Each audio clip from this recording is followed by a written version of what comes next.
Musical fact is that his favorite artists right now are Alice Coltrane and the Loopers. A random personal fun fact is that he actually has 2 chihuahuas at home named Clifford and Pam, but they're very cute. And his plans after graduation are, after a healthy break from school, he says he is interested in pursuing a master's in public policy. So the title of his capstone is I Watched the Child Get Introduced to Violence, Melancholy, Grief, and Self-Making in Earl Sweatshirt's Feet of Clay. Please welcome Mason Castle.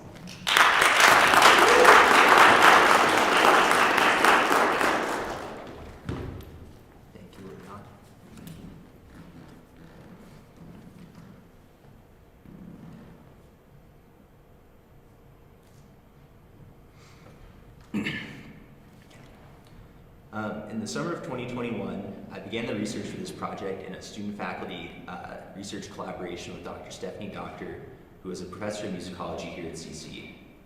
Looking to further my interest in neoliberalism and music's intersections with power and inequality, we began reading a book per week covering topics from racial capitalism to the histories of pop music to the future of global politics and democracy.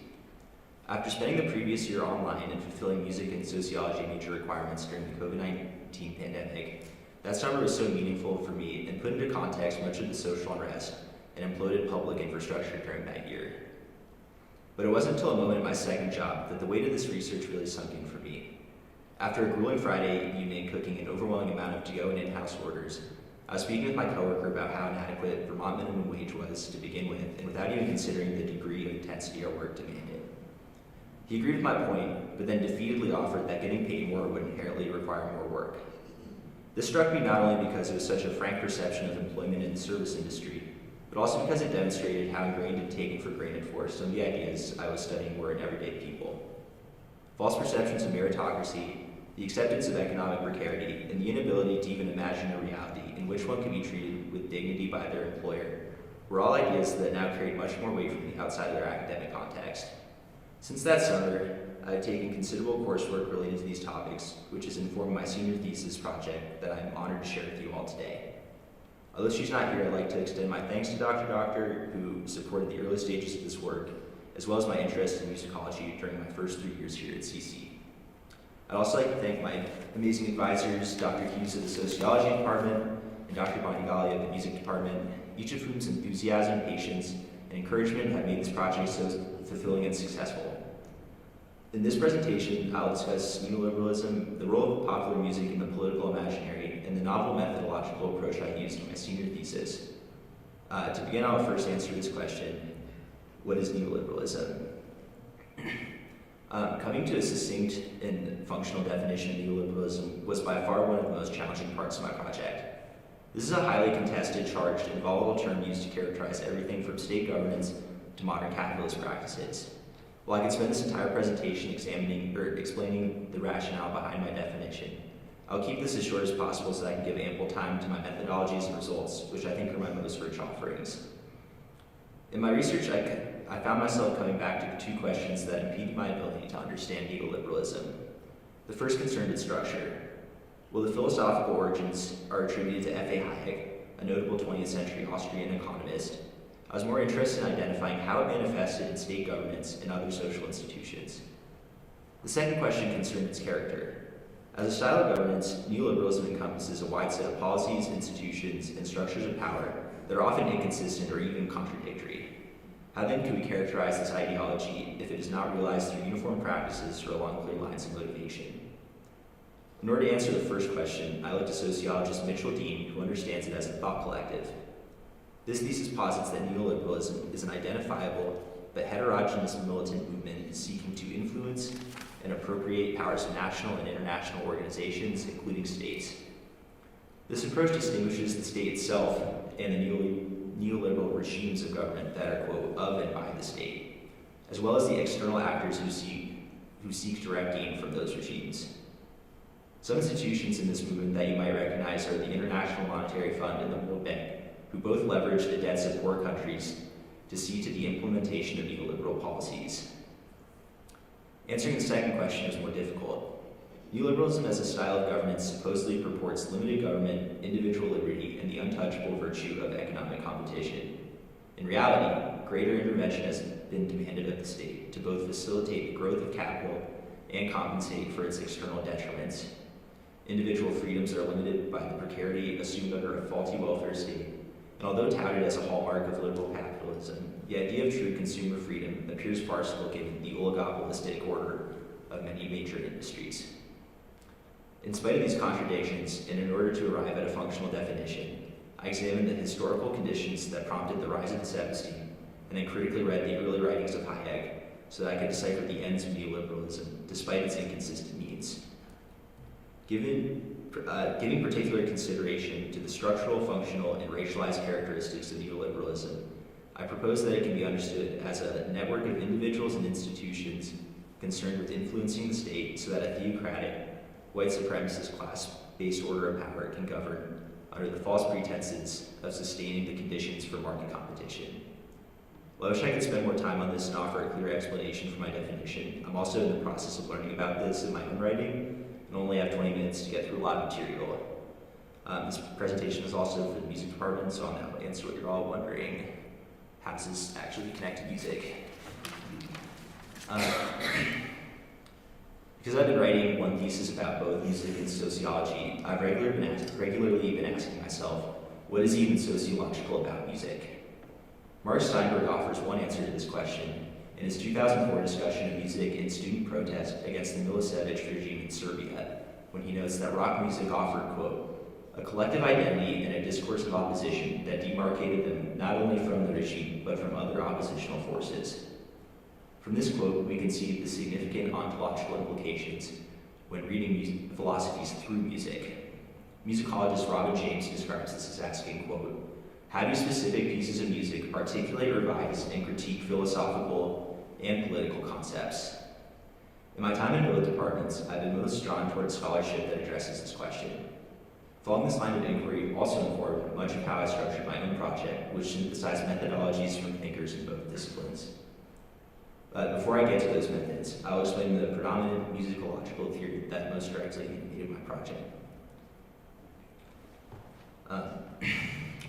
Musicologist and philosopher Robin James's 2015 book, Resilience and Melancholy, is one of the most notable texts to draw connections between music and political economy since Jacques Attali's 1977 work, Noise. In this book, James first speaks to music that is, quote, resilient, and parallels the logic of neoliberalism by demonstrating a transformation of violence and trauma into human capital by the artist. To illustrate this, James uses the example of dubstep music, which uses bass drops and sonic soars to emulate the neoliberal subject's supposed ability to bounce back from damage, be it economic or otherwise. James argues that the increase in sonic intensity over the course of these songs articulates the notion that exposure to risk and damage are not things to be avoided, but actually profitable assets that can be converted into literal and human capital. She then notes how, quote, resilience actively produces exceptions, people whose damage is too expensive or inefficient to rehabilitate. In real life, this resilience discourse can be seen in rhetoric that mythologizes poverty, or on the other hand, valorizes the success of limited individuals from marginalized communities. James contrasts resilience tropes with those of the melancholic. Melancholic tropes, quote, invest in rather than divesting from exceptional groups and individuals, upsetting the delicate balance of death and life under neoliberalism. In this sense, melancholy is, quote, an investment in death and the refusal to do the effective cultural labor that multiracial, white supremacist, patriarchal capitalism requires of potentially resilient people. Melancholy is also the appropriation of the discussed means of resilience that James outlines, which are redirected to affirm the lives of exceptional populations without generating additional surplus. Having been exposed to this theory changed a lot of the ways I listen to music. It also made me especially curious about Earl Sweatshirt's 2019 album, Feet of Clay. This album discusses his adolescence, his grief regarding the death of his father and South African poet laureate Karapetse Bosetsile, as well as his relationship with his mother and renowned critical race theorist Dr. Cheryl Harris. I was drawn to Feet of Clay not only because I noticed similar theory to what I've been studying, but also because of its release statement, which offered an explicitly politically charged agenda. In that statement, he describes Feet of Clay as, quote, a collection of observations and feelings recorded during the death throes of a crumbling empire.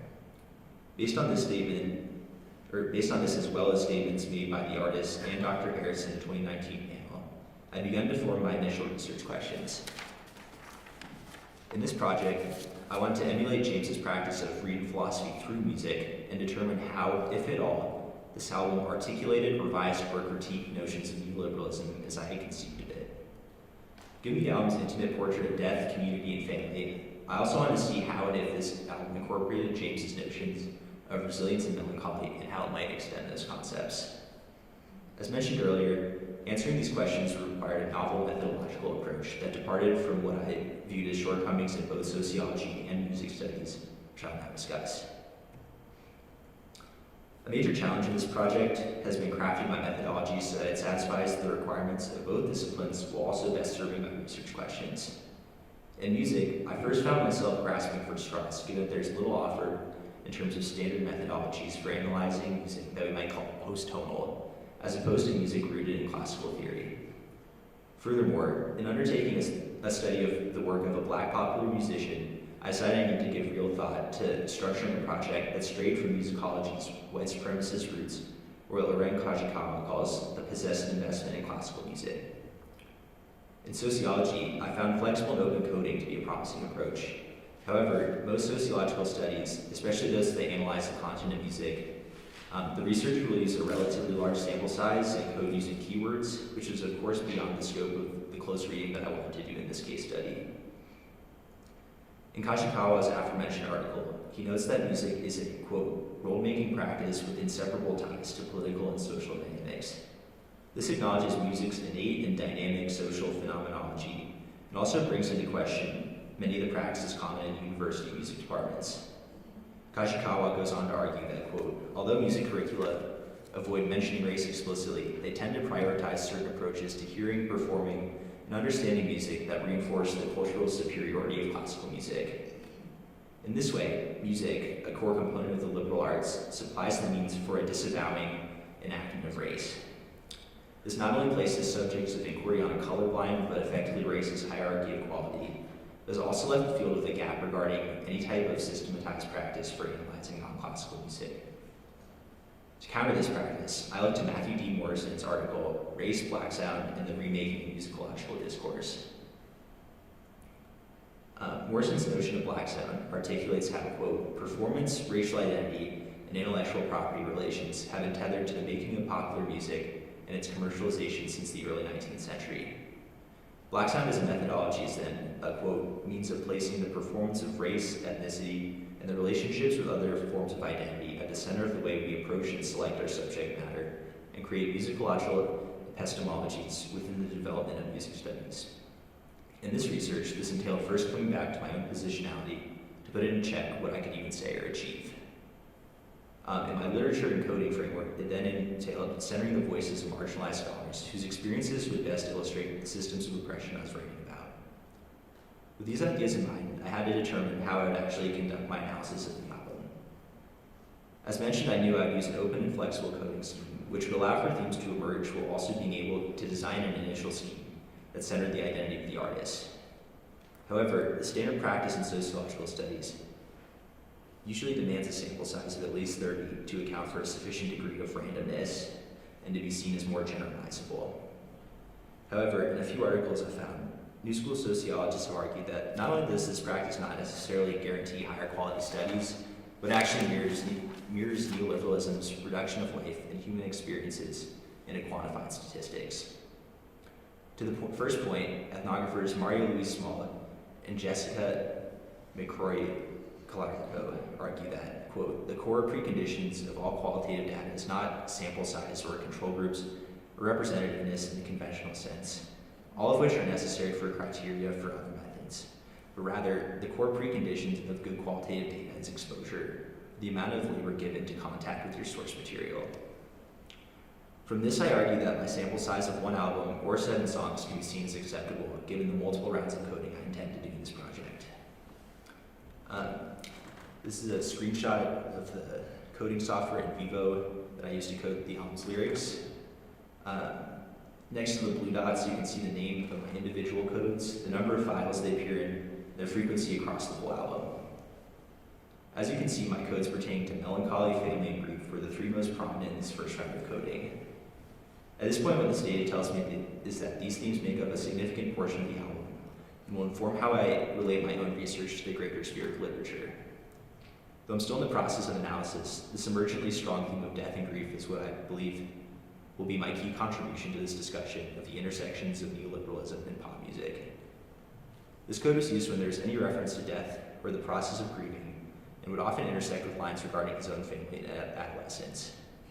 To give you a taste of this music, I'll now play the album's sixth track, OD, where this death code appears regularly.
One of the notable lines coded under death and grief in that song, which include the working title of my thesis, was, "I watched the Doppler move, I watched the child get introduced to violence." While the connection to this code may seem ambiguous, the discussion of loss and innocence and the indoctrination into systems of oppression can be read as processes of mourning that I'm currently connecting to a wider field of literature about how neoliberalism makes sense of life and death. In a discussion of biopolitics, which is the facet of neoliberalism that governs the economic health of a population, Foucault describes biopower as the act of, quote, making live and letting die. In policy, this looks like government intervention which sustains institutions concerned with facilitating the growth of capital and conversely neglecting what Robin James calls exceptional populations through inadequate or non-existent social protections. Reading a subjective telling of this governance style through music can offer rich insights into how world and self-making is done through ontologies consonant, dissonant, or even completely alternative to neoliberalism. At this point in my research process, I intend to conduct at least one more round of coding, and then begin to develop a coherent discussion of my results in the context of writing by other music and sociology scholars. By the completion of my paper, I'm excited to put forward a new methodology that transcends the limitations of antiquated modes of musical analysis, as well as a scholarly offering that builds upon James's account of resilience and melancholy. At this point, I'll open up space for discussion and would sincerely offer any and all questions and feedback. Thank you.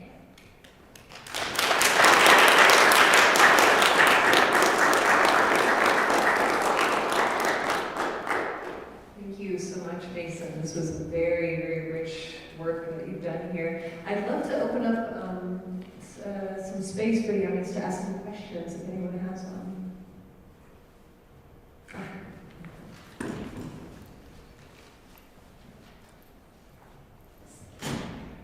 Thanks, that was awesome.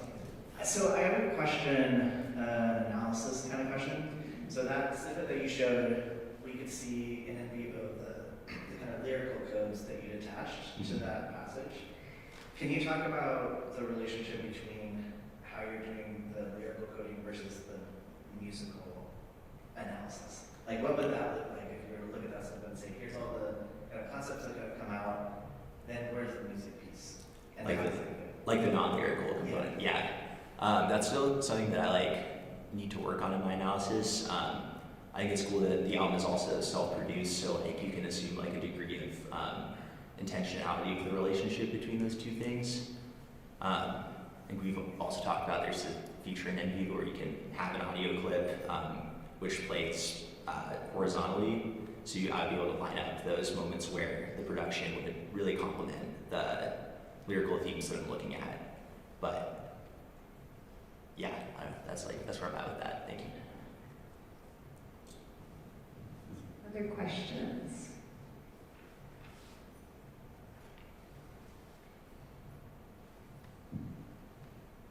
Not I can ask one. So I do have a question. My question is, I'm thinking about this theoretical binary that you have been working with in this very rich case study of like resilience and melancholy. And I'm curious if having done this in a very, very kind of focused way, if you then see this play out in other forms of popular music or other things you're interested in, and in what ways? Yeah, I mean, it's certainly like a thing I see in a lot of pop music. I think the work of, or like one artist that's like within the same kind of creative sphere as Earl Sweatshirt is Billy Woods, and he definitely has a lot of work that is, similarly offers like melancholic tropes in his music, but also like you can run the risk of reading too much into music. Some things are just fun, you know. Thank you.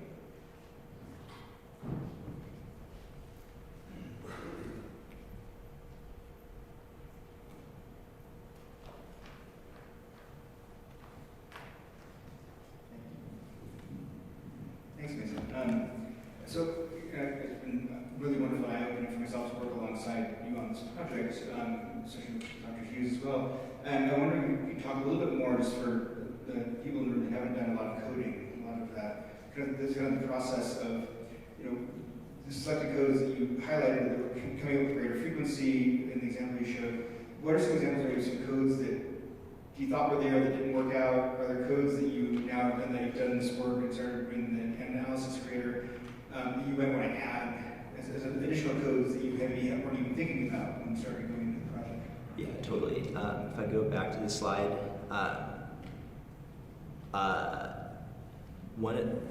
in this album, I was originally in my coding scheme, I had one for like economic health, or like, which was kind of closer to James' idea of resilience, and that's the one that says health, and that was not prominent in the album at all. So that one, and then also choreosonic performance, which was like another piece of musicological theory that I looked at, were just like not there. That's okay. They could even be eventually compounded into like a larger code if I found a connection there. But yeah, I think it's, like using statistics is like the ultimate determinant of truth of this work is something I wasn't super excited about. Like it does show like, okay, there's like probably more to speak on with like those three that like ended up being more prominent. So I think that was part of the usefulness of that, and then also like having these all these quotes that I like highlighted sorted has set me up well to carry out the discussion part of my paper, which I'm going to get into in the next 2 weeks before I finish up. Thank you. Any other questions for Mason? Maybe I could just ask one more. So I'm curious from this research, what, if you sort of zoom out and think about it in like a broader scheme, what do you think you'll carry forward with you in any way, whether it's your work or paradigms of analysis or something like that? Yeah. I think this is probably the last musicological thing I'll do in my life. This has been like a really fun and also exhaustive process that like is so interesting to me, but I feel like doesn't carry a lot of utility outside of CC. But I think in just doing all this reading, it's like informed like a lot of my worldview and like how I want to exist as like a member of a community, and like, yeah, just what I value in life. Yeah. It's beautiful. Thank you. Great. I'd love if we could give Mason one more round of applause.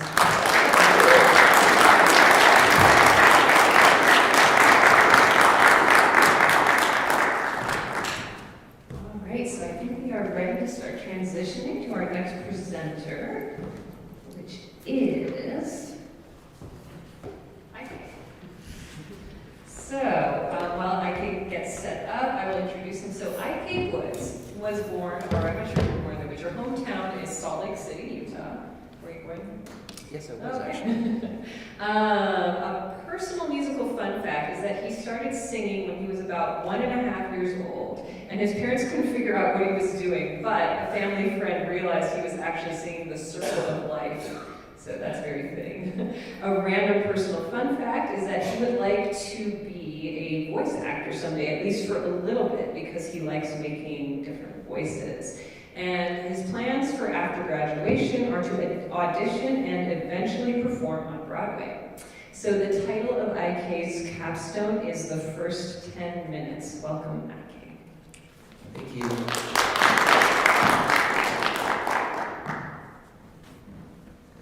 Perfect. Okay.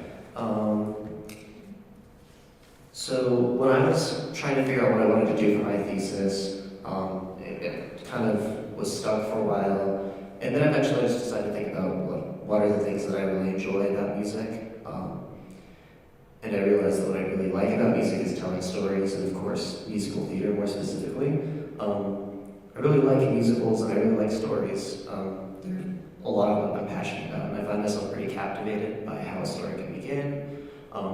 The opening numbers of musicals tend to stick with me the most. I know they stick with a lot of people the most. And so that's why I decided I would focus on the openings of musicals. As I researched, though, that kind of evolved to more than just the singular first opening number, because I realized that it's really mostly like the first few, sometimes the first three, that are really used to set it up. And a lot of musicals, the opening numbers will transition together rather than just being one and then dialogue. It'll be two numbers that are kind of smushed together.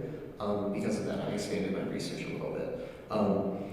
So during this presentation, I'm going to go over kind of the idea of what an opening number wants to accomplish, different kind of styles and types of opening numbers, use of musical motifs in the story, and story motifs with an opening number, and then the final thing we'll go over is it's probably, I think, the part that was most interesting to me in my research, which was how people revised their opening numbers and how that can make a big effect in audience and people's perception of the overall story that's told. So the purpose of an opening number at its very core is really to grab the audience's attention. It's those first 10 minutes when people are kind of deciding if they're gonna pay attention or maybe they're gonna check out. And if you don't want them to check out, you got to do something interesting. But also, in order to do that, it needs to progress the plot. If it's not moving the plot or the story along in some way, then it really didn't serve a point.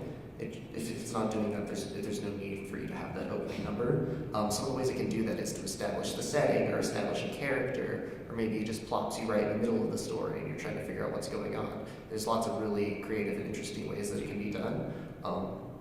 And that's part of what makes opening numbers, at least to me, so interesting, because there's so many different styles and ways that they can be performed and done. So some of the types of opening numbers that I really kind of discovered doing my research were titled by me, and some of those I stole from other people, were the preview, a setting song, Welcome to Our World songs, the Big Bang, and character numbers. I'll kind of go over these in the next few minutes. So the preview is kind of, it's a more recent type of opening number, and basically it's a preview of the entire plot, letting the audience know kind of what they're in for, what's coming, hopefully creating anticipation for what's about to come and how the story's going to be told. That's going to establish a musical and story-based theme. Important characters usually the majority of the cast will get introduced in this type of number, and the setting of the show. Some of the examples of this are Hadestown and Hamilton, which are two wildly popular and successful Broadway musicals. They're two really excellent examples of the preview. They both, something that's interesting about them is they both actually use a character in the story as a narrator. For Hamilton, they use Aaron Burr, and for Hadestown, they use Hermes. And they're kind of the foundation of how the story is told. And they tell you it's literally everything that's going to happen at the start. Like Hamilton, I don't know how familiar people are with it, but the first opening numbers, they basically summarize the entire plot of Hamilton in like 5 minutes, which is a little odd because you wouldn't think that'd be something you'd want to do with your story, but it actually works out really well because it leaves just enough holes that you're curious of how things happen and what's going on, and that leaves room for the story to fill you in. Perfect. So the next style of song are kind of setting songs, and I kind of mix these together with the Welcome to All Worlds because they tend to be pretty similar. Some of the examples of these are Tradition from Fiddler on the Roof or Arabian Nights from Aladdin. These two styles are pretty closely related usually, and there's tons of openings that do this. Basically the goal, if you're going to write a song like this, is to establish kind of the status quo and like the basic world that the characters survive and live in, and give the audience this idea and like kind of welcoming to them to our world, you know. And so as you're going through the song, you'll be introduced to some of the characters and the basic way of life that's going on in the story. Also tends to be telling you where or what's happening. And what's nice about this is they can set up for kind of the disrupting event, and that's usually in the following number, or maybe like 2 or 3 numbers down the line. And one second. I gotta hydrate. So that's usually what sets off the story and what motivates the characters in the plot to move along. Pretty much every opening number, every musical actually has some type of disrupting event that sets things off and creates the story. A great example that I'm going to talk about later on in this presentation is The Heat Is On in Saigon, which sets the stage for John and Kim to meet and a transition to some of the really dark themes of that musical. But it's not really possible unless you have this status quo first established with The Heat Is On in Saigon. Okay, the next style is the Big Bang, and these are also all over the place. They're pretty well known. They tend to be musically really big and flashy, exciting numbers. They'll have big choreographed parts. Some of the examples of this are The Circle of Life from The Lion King, No One Warns the Wicked from Wicked, and Ex-Wives from Six. The intent of these are kind of to show off the musical and exciting and big, the show part of the musical. It's why it's show business. It's very exciting. It's very flashy, and they tend to make pretty solid opening numbers. And they're very memorable. They're not. I mean, musically they're pretty interesting, but from like a discussion standpoint, it's kind of like an advertisement almost. It's just very exciting, and I do enjoy these numbers, but there wasn't as much for me to analyze, at least in the time I have of this presentation. The next type I'm going to talk about is character songs. It's the final style of opening I'll talk about, and it's a really good way to develop like a complex or interesting character really fast. I mean, you can have like a character in there where you can tell essentially their whole life story, like 3.5 minutes, and a quick song, and all of a sudden everybody's interested and knows the character. It's really cool that you can tell such a that, and it's why I did this project. You can tell this crazy story in 3 to 5 minute song. And I think that's really neat. There's some great examples of these, and that's Heaven on Their Minds from Jesus Christ Superstar and More Than Survive from Be More Chill. You can establish the character's goals and motives, and give an audience an understanding of what the character wants and even their relationships with some of the other characters in the story. Another thing that opening numbers are really pretty much all we're gonna do is they're gonna establish some type of motif, usually more than one. There's kind of 2 different styles I'm going to cover. There's going to be musical motifs, which you'll hear in the music, and they'll tend to recur throughout the musical. And then there's like story and lyrical motifs that maybe are words or themes or ideas that tend to reappear and should help. It's kind of the idea that the story of the musical is trying to get across to the audience. It should help make the musical feel more connected and put together. Perfect. So one of the things I'm going to go over specifically is Heaven on Their Minds, which is the opening number from Jesus Christ Superstar. It's sung by for those of you who don't know, Jesus Christ Superstar is a retelling of the story of Jesus of Nazareth, all the way up to the crucifixion, and that's where it ends. So one of the really powerful musical motifs in Jesus Christ Superstar is this kind of rising bass ostinato that I'll play for you in a couple minutes, that really is really reused a ton throughout the story. And what it represents, it's used to represent Judas's his rising like anxiety and nervousness about what's going on, because he sees that they're pissing a lot of people off that are in power. They don't have the luxury of being able to do that. They're gonna get in trouble.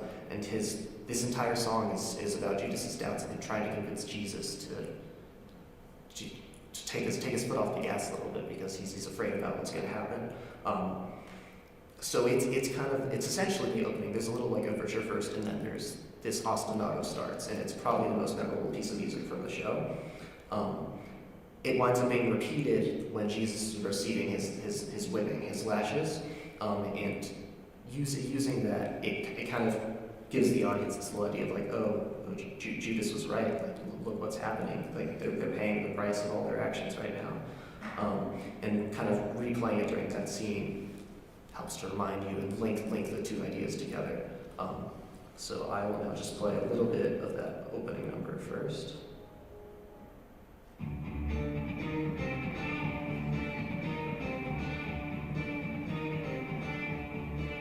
My mind is clear now. At last, all too well, I can see where we are. Soon will be. If you strip away the myth from the man, you will see where we are. Soon will be.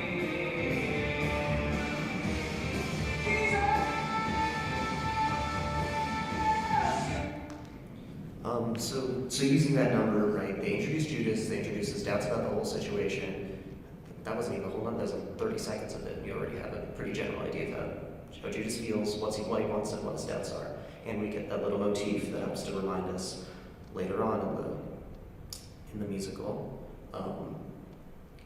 when Jesus is getting whipped. Hopefully, there we go. So you can hear getting whipped, and that same motif is played. And there are 39 lashes, so it's played 39 times, and I'm not going to make you hear it that many times. Perfect. So the next thing I'm going to go over is Miss Saigon. I do want to give a little bit of a warning before this, because it can be, there's violence in it, there's sexual content, there's profanity, there's a lot. But so just to give you a little explanation of Miss Saigon, it's a musical that's really important to me, at least. As a Chinese American, there's not a lot of Asian musical theater type things, so it's one of the few things that I can relate to my experience. It's really dark. There's a lot of sexism. There's a lot of racism. There's a lot of violence in the musical.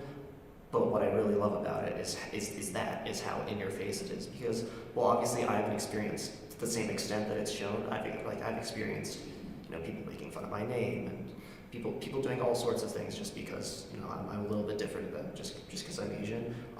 And I think a lot of people don't really realize how crazy and intense just hate from other people can be. The story of Miss Saigon is, it takes place during the Vietnam War. There is a young soldier who's there, and he falls in love with a Vietnamese girl. And they wind up getting married, but when the U.S. withdraws from Vietnam, they get separated and he's not able to find her. And a few years later, she's finally able to get in touch with him, but he had thought she was dead, so he is remarried, but they now have a son. And the ensuing story is her trying to reconnect with him. And it ultimately ends in severe tragedy because he's not able to take the son with him to America because the mom is still alive, and so she kills herself in order for her son to have a better life. It's really tragic and really awful, but it's a really, really good story and a really, really incredible musical. And you realize just how dark it's going to be in those first few minutes.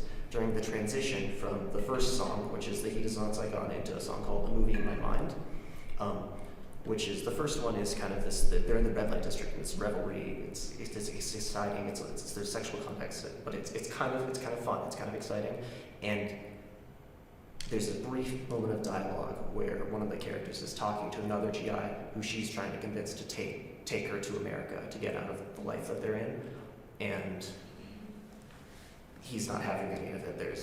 There's violence and it's brutal, and the transition then goes to her experience and the world she's trying to escape and what she wishes could happen, but you're shown clearly that it's how awful it is and that it's not happening.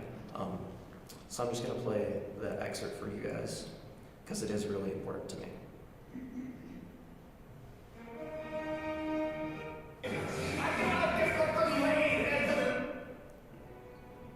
Oh, I went too far.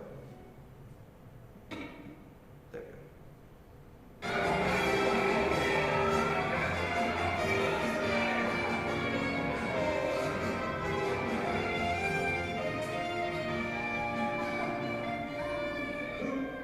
Takes care of you, baby.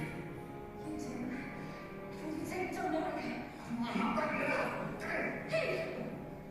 I'll make a good I said no. Let me take care of it. This is bullshit! Hey, it's okay if she cheats, you're right to rough, right? Crazy.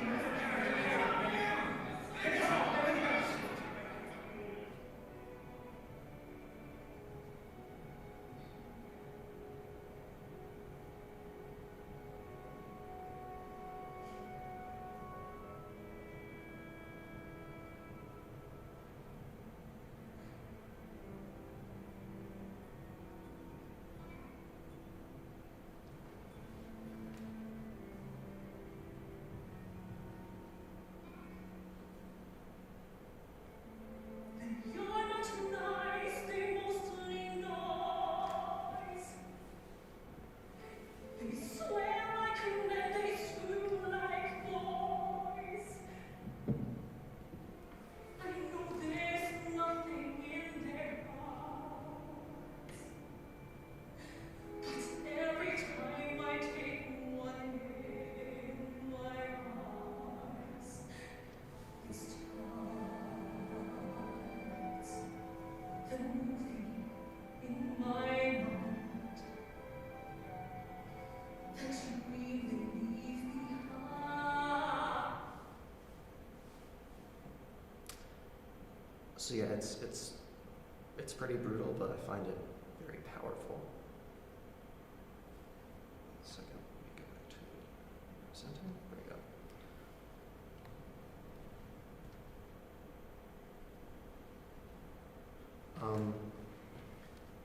And the right here, it's kind of in your face and very intense, and it all happens in those first 10 minutes. See what I did there? Very clever. And it shows you, the musical gets very real and very intense, very fast, and that's part of what I find so fascinating and powerful about these numbers and this music. Now to a slightly lighter note, although another tragic musical, I'm kind of a sucker for them, they're very good. Hadestown. Actually back to that one. So that little motif from the movie in the mind, it's repeated pretty regularly throughout the song. Kind of anytime Kim, who's the main female lead, is doubting things, that tends to play throughout the musical, and it reminds us of, right, this is the pattern of hope into everything being crushed that happens regularly throughout the musical, and it brings you back to the kind of brutality and how awful that scene is, and it makes different aspects of the musical like resonate even more. So Hadestown is another musical that's really filled with these motifs. Hadestown has tons of musical motifs from I don't know how many of you have seen it, but there's one that Orpheus goes, where he goes, la la la la la la, and that kind of haunting, kind of ethereal melody is the song that he repeatedly sings throughout the musical. And it's musically it's captivating, and it helps link it together. But aside from those musical ideas, there's tons of lyrical and like story-based ideas that are in there that are common throughout it. Some of them are, right, the use of Hermes as a narrator, where he knows the story that's going to happen, and you can tell, and the narrator will give you hints of what's going to happen before it happens, but there's nothing the narrator can do. He can't warn the characters, he can't change anything. He's stuck watching just like you are. And it makes it a little sadder, but it also makes it more powerful. Another is the red flower, which is used to kind of symbolize a lot of the love between Orpheus and Eurydice. And then there's parallels of Hades and Persephone to Orpheus and Eurydice. This specific musical was incredibly interesting to me in my research because there's a lot of really well-documented revisions by the composer and author. And it was part of what made me realize how important an opening number can be. Because there's a book I was reading called Working on a Song by Anise Mitchell, who's the composer for Hadestown, and also the lyricist. And it was really, really interesting to me because in the first preview of it, their first off-Broadway performance, everybody enjoyed most of the musical, but the biggest gripe and complaint people had with it was that they disliked the two main characters, which is kind of a problem since they are your main characters and they're there a lot of the time. And their complaint with those characters was that they found that Orpheus, they couldn't tell if he was like foolish or if he was like a narcissist. He came across as kind of like hard to read. And the changes that Anise Mitchell wound up adding were really, really tiny, but they completely changed people's perspective of Orpheus. All they did was they turned Hermes into a slightly like mentor figure for Orpheus and had him chastise or give advice to Orpheus that Orpheus would then, accidentally mess up or do things just slightly wrong, and that instantly was able to endear the audience to both Orpheus and Eurydice by making them, right, by making this flaw a feature rather than making it like is it just bad writing? Just a couple lines were able to change Orpheus and Eurydice into like two really beloved characters in the show. And those Chinese, it's just the tiniest little change. And I'll play that for you really quick. And it's in these first couple lines, and this instantly endeared Orpheus to the audience, if it will play.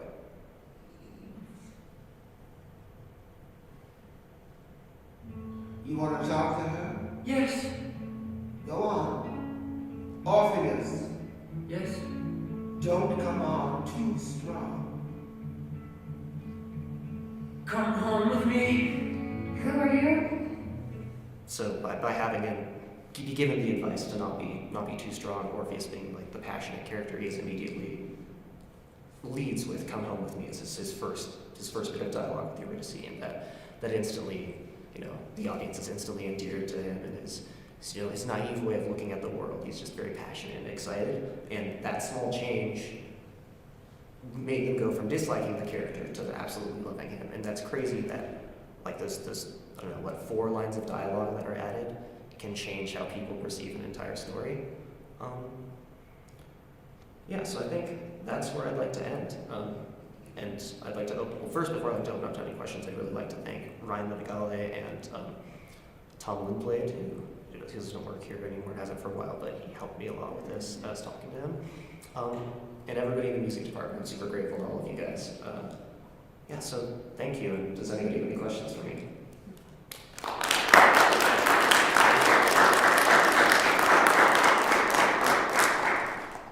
Thank you so much, Ike. So we can open it up. Does anyone have any questions for Ike?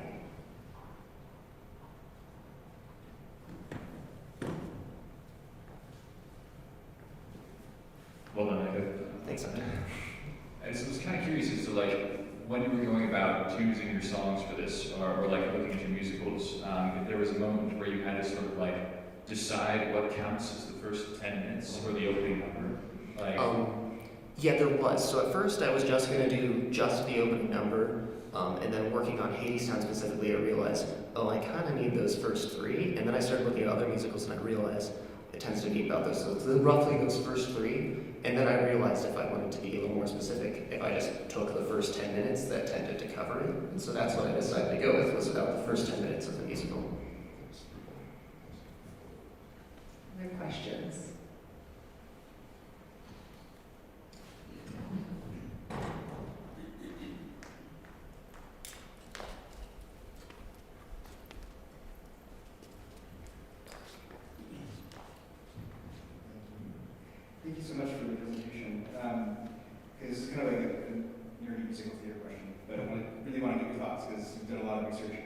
So musicals, there's a lot of them that are based on operas.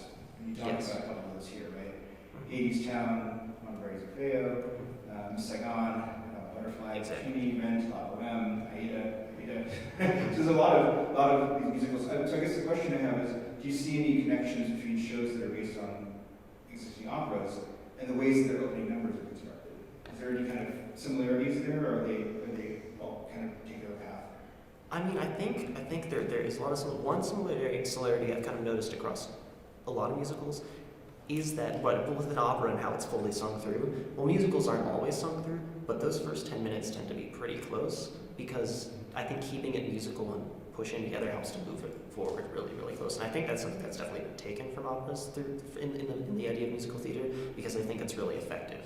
By keeping things moving and keeping it interesting, the audience pays attention more to that very start and gets kind of the idea that you really want them to get.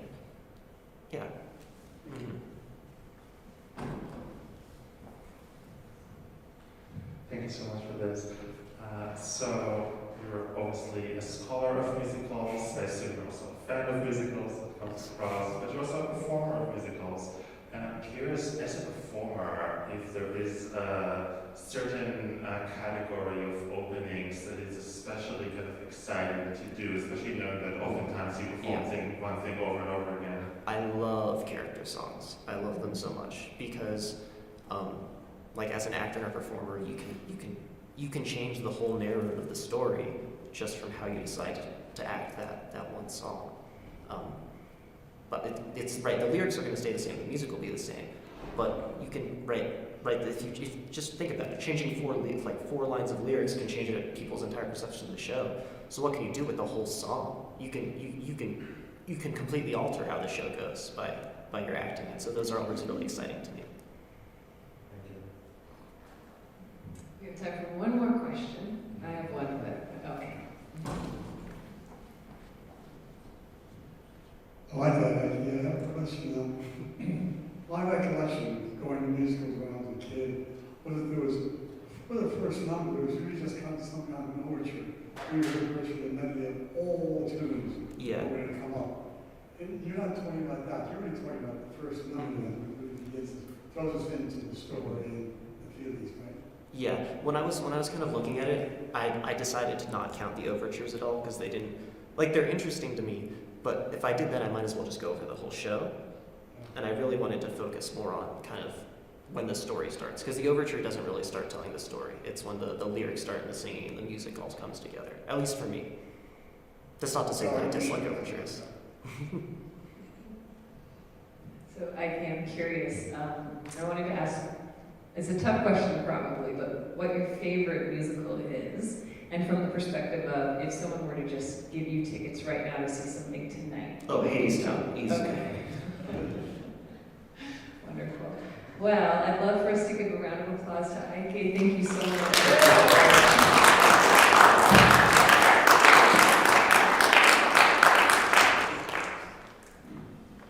All right, so I think we're ready for our next presenter. I believe that is Juniper Wolf-Velarde. If you want to come up and start getting settled, I will introduce her. So, Juniper was born in, or I actually don't know where you were born, but your hometown is Mount Pleasant, Utah. Where were you born? Spring City. Spring City, okay. A random personal fun fact about Juniper is that she actually can't swim. And her plans after graduation are continuing to work with Seeking the Sun in Seattle. So the title of her capstone is Big Circle Little Tour. I think, almost ready, right? Anyway, we can give a round of applause to welcome Juniper while she finishes getting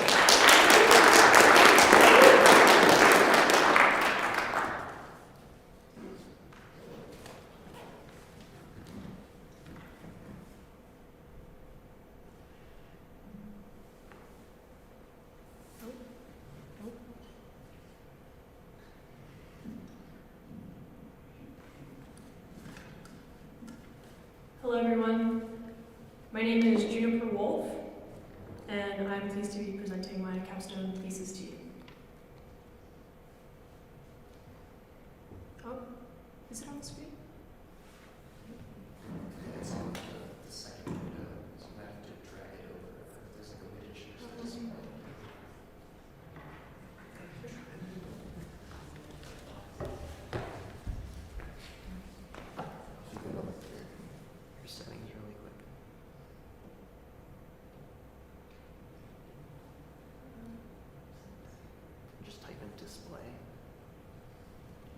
Thank you all for your patience.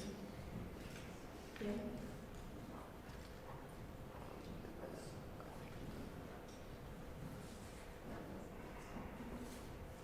Here, can I do it?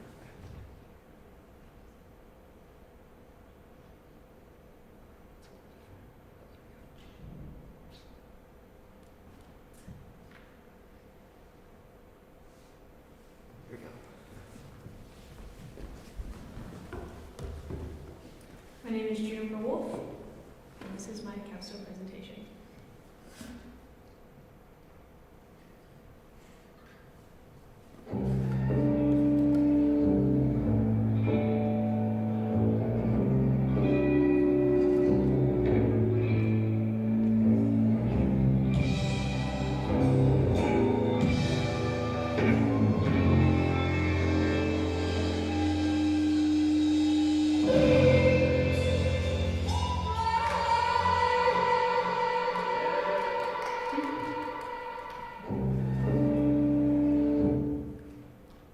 What you just saw was a bit of promotional material that I used for my band, Seeking the Sun.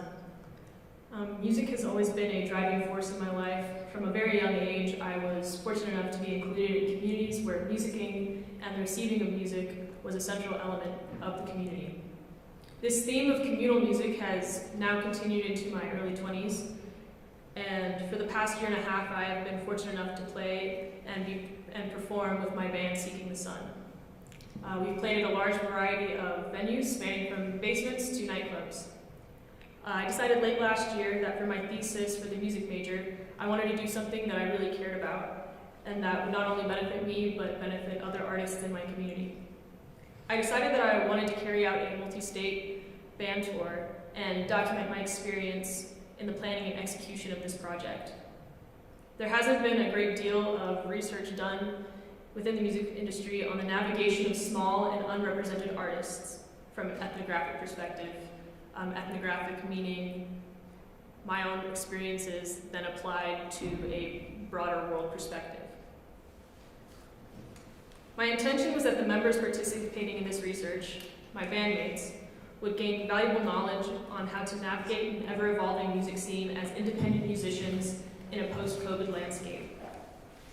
I'd like to take this moment to just briefly introduce my bandmates, as I will be mentioning them later in this project. Myself, Juniper Wolf, Leo Paternini, our guitarist, Joe McDaniel, our bassist, and Cosmali Lopez, our drummer. This documentation of trial and error, I hope, will be very helpful to other small artists who may want to attempt similar projects. In my initial research, I decided that the preparation was going to be divided into 3 distinct phases. 1 being research, 2 being contact, and 3 being fundraising. Having never taken on a project of this scale before, I was extremely out of my depth. I had no idea really what I was doing. I didn't know how to talk to talent buyers or budget meals for large groups of people. I had no idea where I was going to get the transportation, where we would sleep, how I was going to come up with almost $7,000, et cetera, et cetera. There was a lot of things to consider in this project. These were all things that I had to learn as I went by trial and error. For the initial research phase, I chose our route, and initially I wanted this tour to be a month long, spanning over Christmas break, but upon actually thinking about this project and the logistics, decided that driving over the Rockies in the middle of January would be a very bad idea. So the tour was pared down to 10 days and set to kick off during spring break.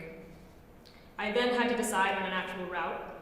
Originally, I had really big plans of going as far as California, but again, confronted with the reality of limited time and budget, decided to stay closer to home, as it would probably be more appropriate for a debut tour.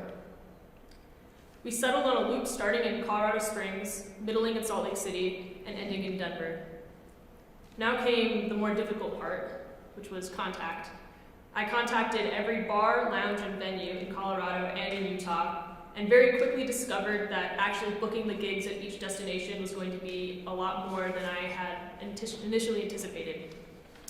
It turns out that there is a music festival that happens every year in Idaho called Tree Fort Fest, and in March, which was when we were planning on doing this, every single band in the United States decides that they are going to make a pilgrimage to Idaho and they book all the venues along the way, which I didn't know at the time. I know now. If you're planning a tour, don't book in Salt Lake City in March.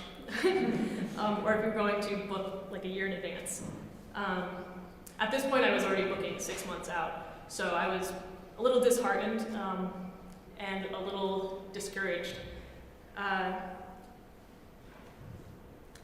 kept receiving emails with the phrase, "the dates you requested are unavailable," in the tagline, and so I began looking into the more niche venues, namely small underground bars, DIY spots that a friend of a friend of a friend maybe played at once, and even a high school. Finally, I started receiving messages and emails with the tagline, "That sounds great, when would you like to play?" This process of sending emails and attempting to book dates lasted until the week before we were supposed to leave on tour. Miraculously, I was able to fill every date that I had planned for. As I have mentioned before, I figured the total cost of this endeavor, including meals for 5 people, transportation, van rental and gas, hotels, and an emergency fund in case we got stranded, came out to roughly $7,000. In the beginning of this process, I could not have anticipated how much actual work fundraising would be. I decided that the best way to raise part of the funds would be through a series of DIY concerts. This basically meant that we would set up everything in a Brave Volunteers home and then charge $5 at the door to anyone who came to see their music. With the first few shows we did this way, I kind of went above and beyond. I provided drinks and I provided entertainment and the whole 9 yards, and I quickly realized that some people at CC will complain about a $5 door fee no matter how much you offer as a bonus. So I quickly decided that it was more appropriate to keep these events smaller and focus more on curating an enjoyable musical experience rather than a whole deal. These house shows ended up being very successful, and we were able to raise a few $1,000s through the house shows and merchandise sales alone.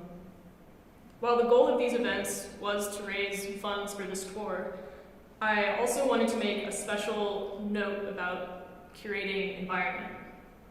We treated these events the same way we would treat any show at any venue, and we still wanted to put on a great performance and also foster a musical community with the people we were playing for. In this image, you can see, it's kind of difficult because the image quality isn't great, but you can see there's 4 different people playing on that one drum kit. So at the end of some of these DIY shows, if there was any musicians in the audience who would say, "Hey, who wants to hop on the drums?" and volunteers would come up and we'd play with everybody, and it kind of created this more communal, like, give and take environment rather than we're putting on a show and you guys have to listen to us.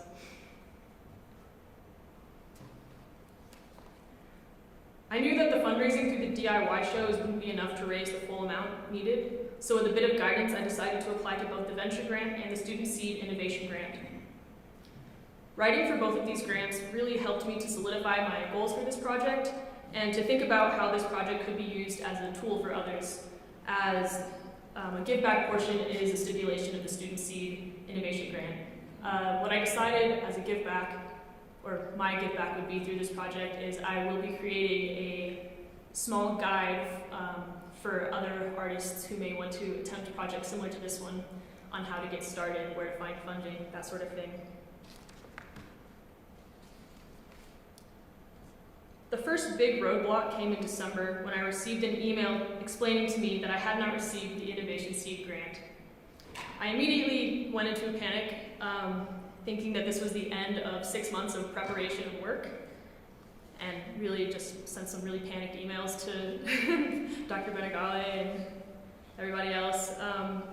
But after a bit of time of freaking out, I reeled it in, gave myself 5 minutes to freak out, and then buckled down and started thinking of ways to solve the problem. I decided that I would just have to apply again and wait until right before the tour to know whether or not I had the funds to actually execute this project. Over winter break, I rewrote my grant application and resubmitted. The week before the tour, I was told that my grant proposal had been accepted, so the tour could happen. I recognize that I am extremely privileged to go to an institution like CC where applying for these grants is so accessible. However, in my research and in that moment of freak out, I did do some research on outside grants, and there are plenty of outside grants for artists who may want to pursue this kind of a project, and I will be including them in my guide, which will be available to the public at the end of this year. As previously mentioned, the booking for this tour posed some difficulty, and one way I was able to navigate this was through the networking that happens when you play shows with other bands. 3 of the shows I was able to book were the direct result of playing with someone once, being personable and kind, and them deciding that they wanted to do us a favor. The music industry often gets a bad rap for being cutthroat and kind of dog-eat-dog, which absolutely can be true, and I've experienced that firsthand, but it is also a wonder how far being kind to the people you meet in this industry will go.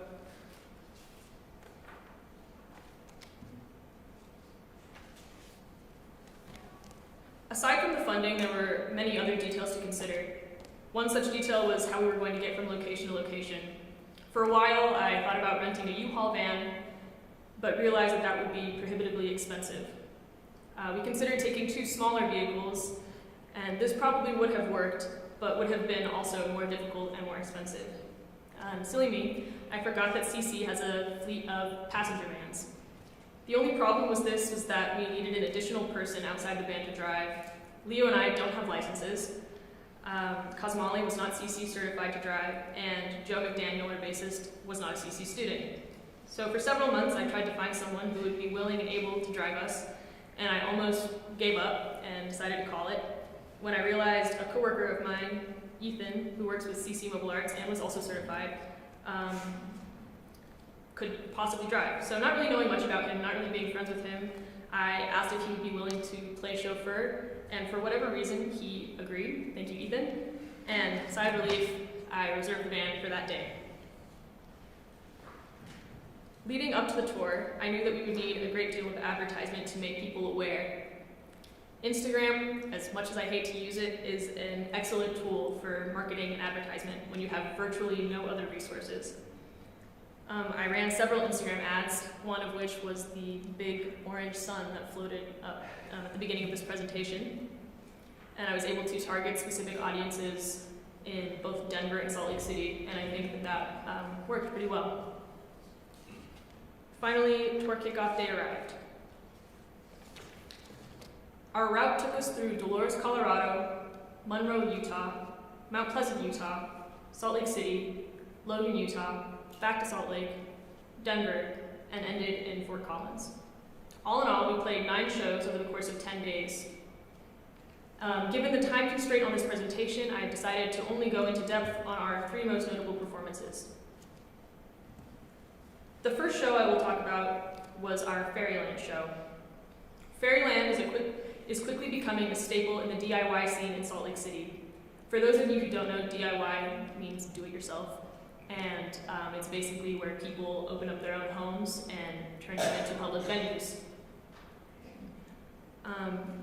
This venue is situated in a small suburb of Mill Creek, Utah, right outside of Salt Lake City. Katana, whose home Fairyland resides in, has fully converted their basement to accommodate local and traveling acts. So you can see this is somebody's basement. It's very long and cramped and narrow, and the sound in there wasn't great, but we made do. Our show was notable as it was on a weekday, and we really had no idea how many people would actually turn out. I think we really anticipated that we would be playing for ourselves here. Given the casual feel to the whole environment, none of us really felt that there was much pressure to put on a particularly clean show, meaning together. We kind of just wanted to have fun with this one.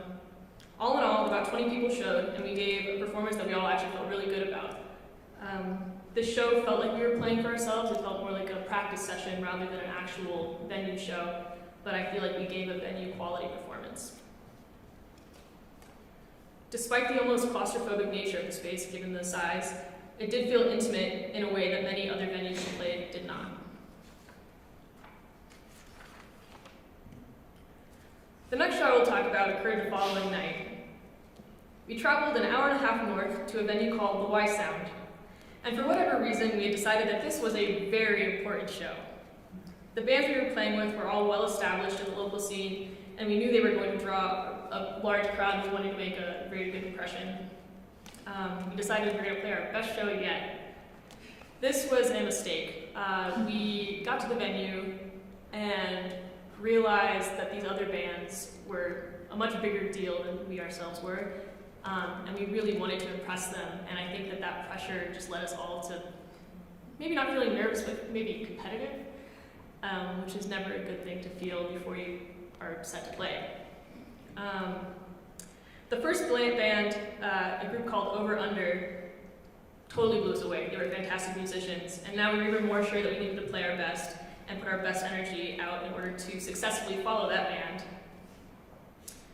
Because we had blown this show up in our minds so much, I was nervous, and looking back on the show, did not put on a very convincing performance. Not only was my stage presence woefully off, but halfway through our set, Joe, the bassist, broke a string. He had to awkwardly clamber off stage and as quickly restring as he could. This left me and the others to entertain the audience for what was likely only about 5 minutes, but may as well have been full 45. Nothing will humble you faster than having to come up with clever things to say on the fly to an audience of people that already are not sure about you. Finally, Joe hopped back on the stage, and we tried our best to continue playing through our set with the little momentum that was left. At this point, I had fully gone into autopilot to avoid the feelings of embarrassment that were beginning to creep in. I think it's also worth noting, I didn't write this in my notes, but I was also wearing this kind of ridiculous outfit because I wanted to look cool, and it was like this really long white dress that kind of pulled around my ankles, and I was in danger of tripping the entire time, which also made this show really hard. On our second to last song of the set, Joe broke another bass string, and at this point had also shredded his index finger that he used for plucking. Any and all enthusiasm that I had for playing fully left my being, and in the seconds before we were about to call it quits, the bassist for Over Under climbed onto the stage and passed off his own bass to Joe. We were able to finish our set and left the stage with our tail between our legs. After the show, we got to talking with the opening band and came to find out that they were veterans in the mishaps of touring. They said, "It always goes that way, where you'll play a killer set to an empty room one night, and the next night, when the show counts, is when everything falls apart." I like to attribute that to maybe overconfidence. I think we got a little too confident, and this particular performance humbled us. The last show I'd like to talk about was the last show of our Utah leg. The night after our terrible Y-Sound set. Located in the back of an arcade bar called Quarters in Salt Lake City is a small venue. Due to the mishaps the night before, we knew that this show truly could not end up any worse than that. We were determined to have a redemption show. It seems, without the need to impress anyone, we were able to put on a more authentic and more embodied show. We collectively agreed that this was the best show of the tour. We were able to drop in, as some musicians say, and have a lot of fun, while still picking up on the musical conversations happening in each part of the set. We were able to leave Utah on a very high note. I do think it's worth noting about this particular show that we had a group of groupies that was following us through this whole tour experience. It's made up of some of our friends, and at the Y-Sound we didn't have them there, and I feel like, for me at least, that was a big part of the reason that I wasn't feeling comfortable, because I didn't have my comfort people in the front row. But they were there the next night, which really helped.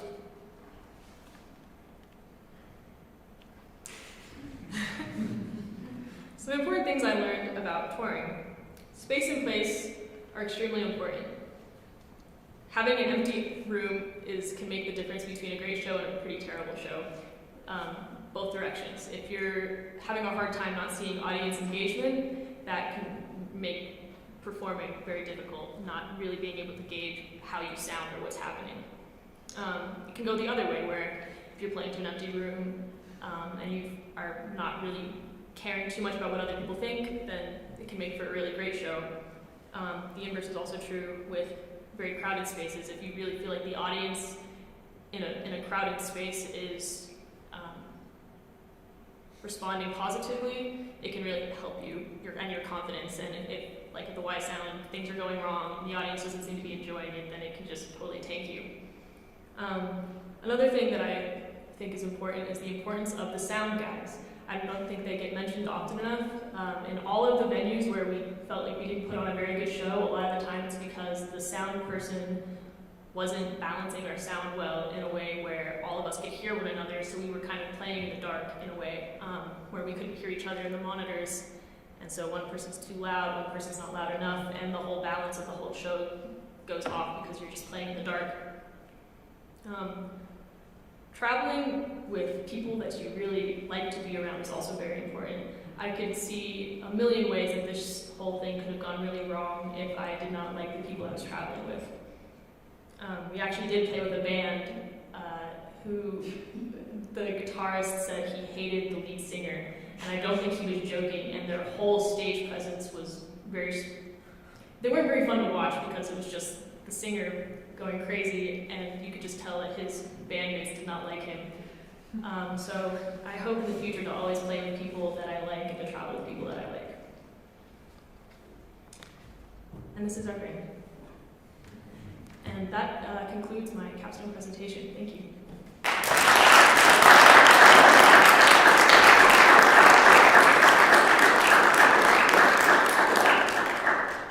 Thank you so much, Nina, for such a wonderful and innovative project. Are there any questions? I can kick us off, so if not. So one of the many things that I love about this project is how it really feels like a springboard for, given that you want to go to Seattle and tour with your band more, play with your band more, Seeking the Sun. And I'm just curious, I'm sure there's like a million things that you learned along the way, but right now, what sticks out as some of the most memorable things that you'll take with you from all of this?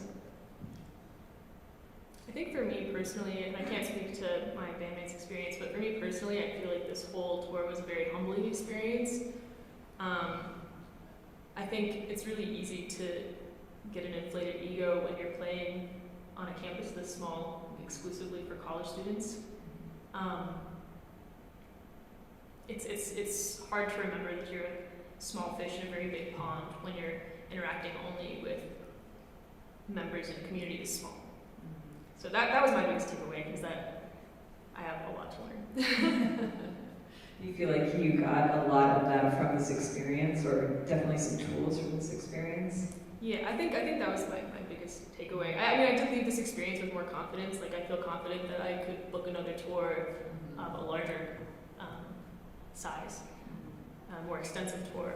But at the same time, I do feel humbled by this experience as well. That makes sense. Other questions?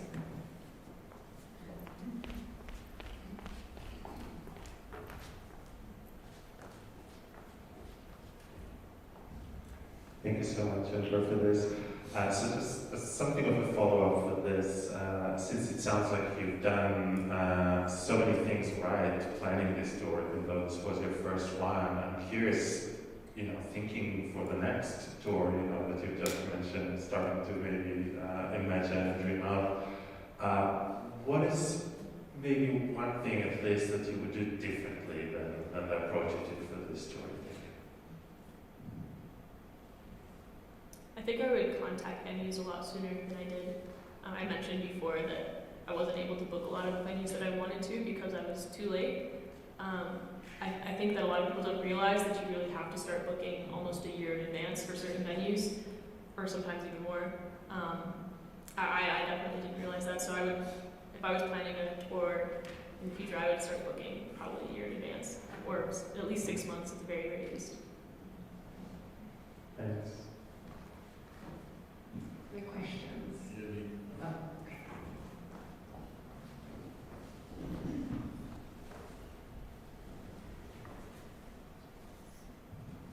Hey, Jennifer, that was awesome.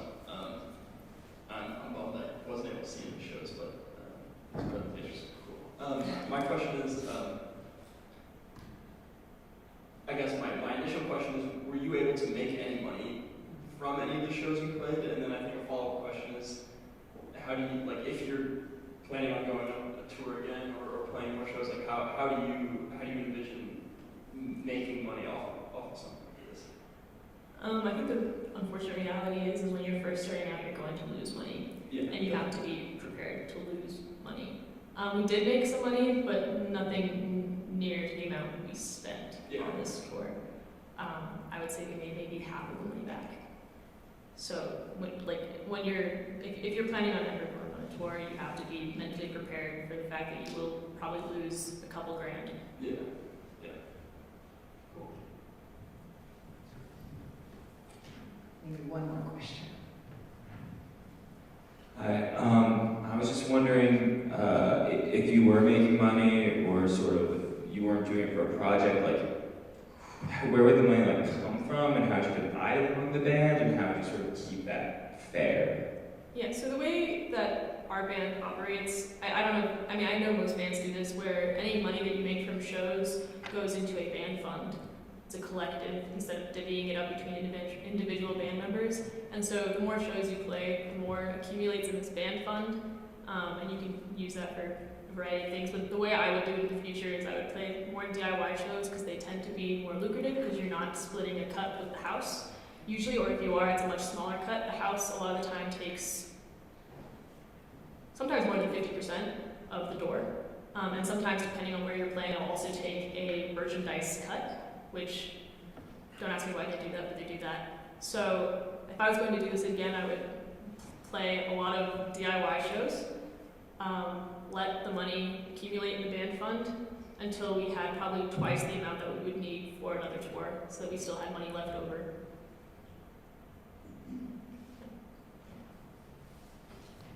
Anyone have a last burning question? I saw your hand. I got a silly question. Okay, silly question is good. Yeah, you were just talking about like your like kind of not super fun show, and then like your super fun show. I was just wondering if there was like the weirdest show, or like the weirdest thing that happened. Weirdest show? Second to last show, we played in Denver, and it was a DIY venue, and we really I didn't know any of the people going into this experience. I really had no idea what would happen. The space itself was very, very small, much smaller than any room I've ever played, and the opening band, none of them knew how to play their instruments at all. They were just banging and screaming, and they were called swag, sewage, waste, and girls. And I think it was one of the craziest musical experiences I've ever had, where like they absolutely had no idea how to play their instruments and were just screaming. But they were doing it. I don't know if any of you guys are familiar with the Shags, but it felt a lot like that. Yeah. And then immediately following them was I don't know what you call it, was like hyperpop anime music duo, where they were both in full anime costumes and like rapping and like singing into an auto-tune mic, and that was pretty interesting. So that I think was our wackiest show. Well, thank you so much, Jennifer. Let's give her one more round.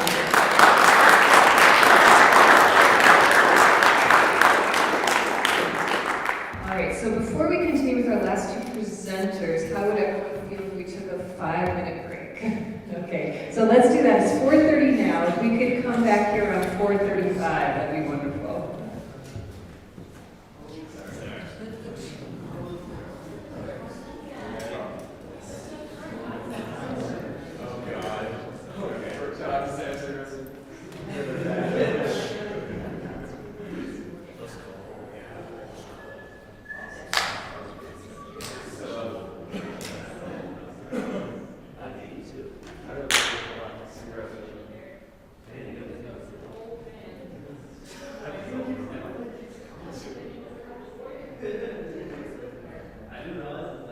No,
How you doing?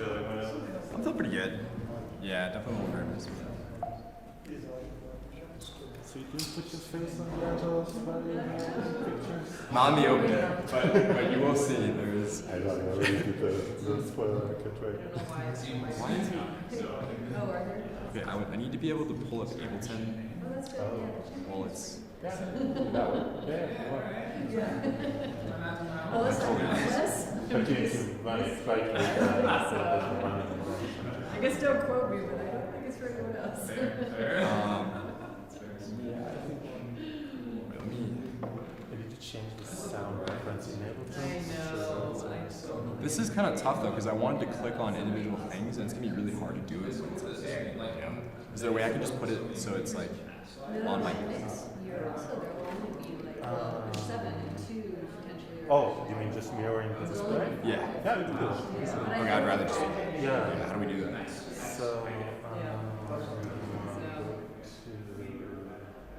Yeah. But yeah, we get a good number. Like the breadth of projects is very impressive. It's all over. Yeah. I agree. oh yeah. Oh, perfect. Okay. That is so much better. So your sound is Restaurant. just see if you can move between that and the actual presentation mode of this. Well, I think my plan is to be like, to just get to the slide, exit Oh, out. then yeah, that works. Yeah, I'll put it in like full screen so it'll look a little better. Yeah. Sweet. Okay.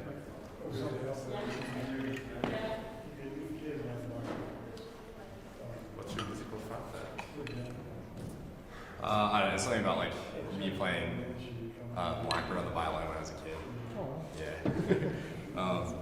My general fact is it's a lot more exciting. You'll see.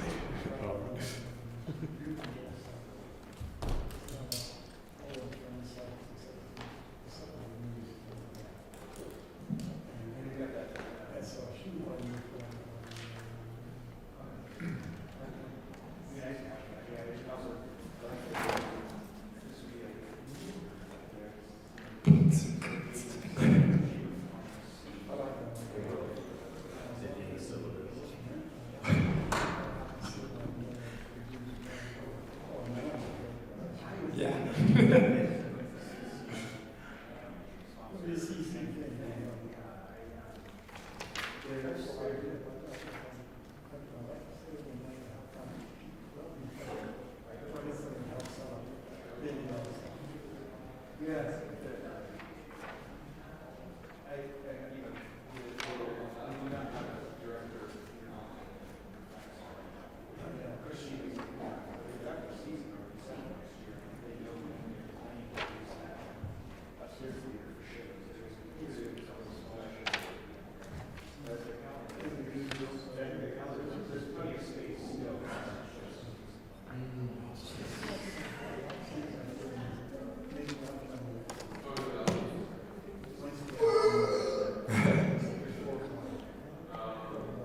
Do you want to be like off stage while you're tracing? Yeah, you can sit here.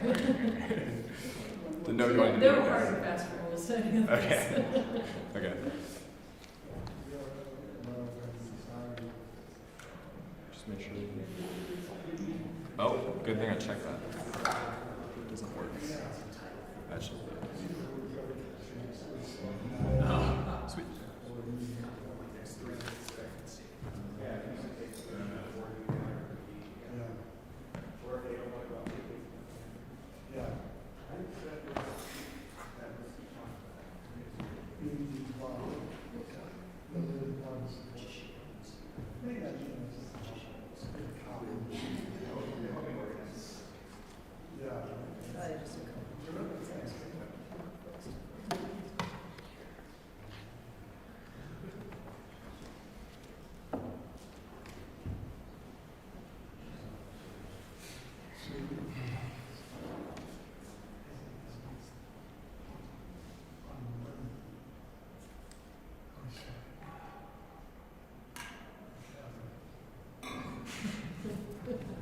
Waiting for someone to give me the nod.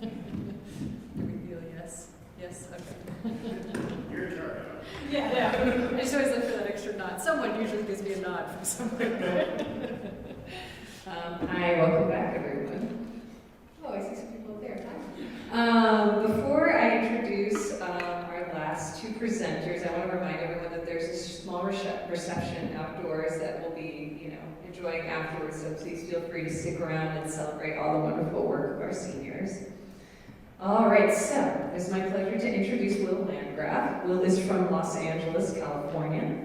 A fun musical fact about Will, the first song he ever picked out on an instrument was Blackbird when he was 6 years old. Fun personal fact is that he's a proud believer that Jersey Mike's is the best sandwich chain in the country. It's true, it's true. You're sure about that? And his plans after graduation, besides eating a lot of Jersey Mike's, is to work as a scoring musician in LA. So the title of his capstone is Here Now, in the Footsteps of D'Angelo. Welcome, Will. Shout out Jersey Mike's. Title. So for my thesis, I spent the last 6 months working on an EP. While I produced roughly 7 tracks, I've condensed the EP down to 4 songs, one of which remains unfinished. The EP is inspired in part by my favorite album of all time, Voodoo, by D'Angelo. D'Angelo is an artist from Richmond, Virginia, who rose to popularity in the 1990s. His music falls under the genres of R&B, funk, and neo-soul, with elements of hip-hop and Latin music woven in between. Rather than creating music that just directly mirrors D'Angelo's, I instead adopted his musical approach for my own EP in order to learn a new way of creating music and push past my perfectionist tendencies. So in this presentation, I will first talk a little bit about my musical history and why I chose this project, talk a bit about Voodoo and D'Angelo's approach, and then spend the majority of my time talking about my creative process and highlighting 2 of the songs that I've created. So why an EP? I chose to make an EP because at the time I was deciding for my idea for my project, I was experiencing intense feelings of self-doubt, perfectionism, and overall was just stagnating musically. I've been producing music for roughly 4 years. I started doing it in high school as a little hobby, making hip-hop beats and posting them to SoundCloud for fun. I kept this up until college when I realized that there was so much more room to explore other more instrumental kinds of music. So I began dedicating myself more to my instruments, which are guitar and bass, and started studying vocal technique through the school in order to learn how to produce and write my own songs. Shout out to Jonathan Hayes, who's not here, but I started creating lots of demos of songs in my sophomore year, and while I began to find some success, overall I was discontent with my music. I felt as though I had good ideas, but they lacked depth of instrumental prowess, and just overall weren't as layered as the music I was listening to. Not only that, but they were all instrumentals, as I was deathly afraid of singing on my own tracks, and refused to even practice recording my own vocals. So when this project finally arrived in my senior year, I knew I had to ground it in a creative project, and finally work past some of these feelings of self-doubt and perfectionism.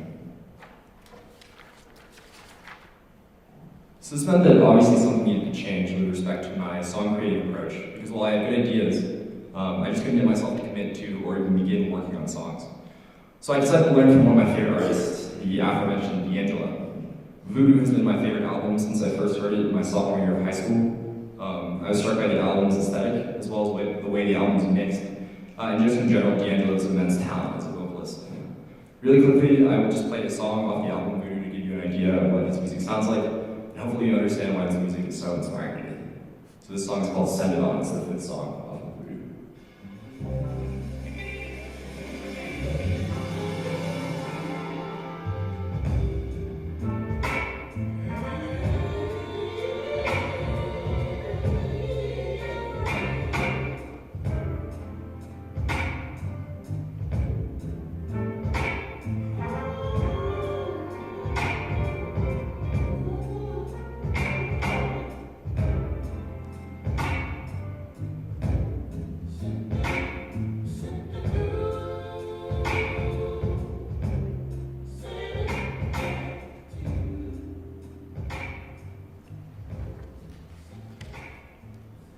So this was the first song I ever heard by D'Angelo. I remember my older brother, showed it to me in the car on the way home. And as soon as I got home, I just immediately listened to the whole album all the way through. I'd never heard anything that texturally sounded as good as Voodoo. Guitar, Rhodes, wah, bass, and drums are all melded together to create a cohesive, lush instrumental, all contextualized against layers and layers of D'Angelo's beautiful vocals. Some of the songs to me have more depth than the whole albums, and pretty much So with regards to his approach, every song on the album Voodoo is inspired in some way by another song. From 1996 to 2000, D'Angelo would arrive at the studio, listen to a soul album from the 70s, and immediately begin jamming on it. Sometimes jams were nothing more than jams, but other times they morphed into new songs, and 13 of these songs would ultimately come together to form the album. This approach really appealed to me, and I decided to use it as the basis for my own project, titled Here Now. For the past 10 months or so, I've been jamming some of my favorite songs and just letting things unfold, trying to see if I can re-spark some of my creative habits. This mostly is looked at me playing songs from my speakers, soloing over them on my guitar, recording the solos, and later fishing through them in search of ideas. I've jammed my way through Marvin Gaye, D'Angelo, and Al Green's discographies. I've listened to lots of jazz and Brazilian music and even branched into some genres of Japanese music. Oftentimes these jams remained nothing more than jams. But there were a few instances where the light bulb would turn on and I would suddenly have a melody or an idea for a chord progression and would ultimately manifest them into a song. So what you're about to hear are the few ideas I committed to for this project. I played every instrument on the EP with the exception of the majority of the keyboard parts, which were played by Steve Barda. Everything you hear is the result of the time I spent in my room recording, layering, and mixing sounds. So I'm just going to be talking about two songs again. The first song on the EP, Here Now, and the last song on the band. So I will first play you the song that inspired me to create this song.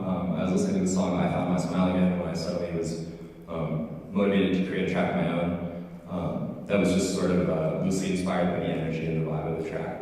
So I'll first play this song, just like 20 seconds. Then the demo I created, which is pretty rough, but it'd be interesting to hear where I started. And then finally play the final version of the song in its entirety. And then I will actually go into the file and show some musical parts and analyze them. So this is I Found My Smile Again.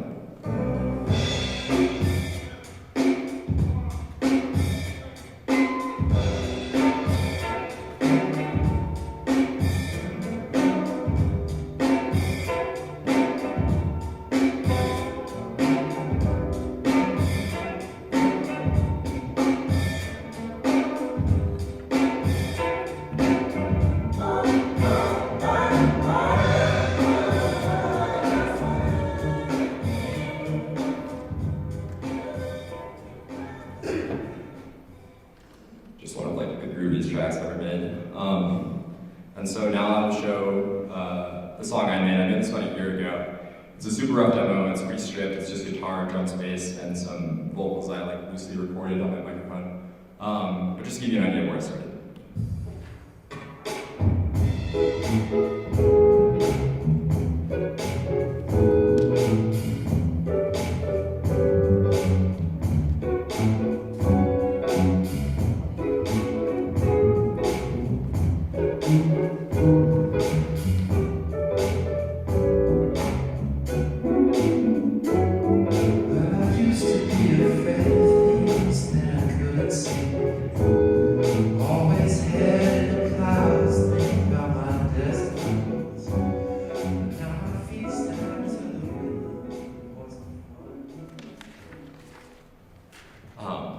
Yeah, so I made that demo in about a day, and I kind of just sat around for a couple months. This was sort of my process, like all of junior year, and what I struggled with was just like I'd make songs, and they would just kind of never go anywhere.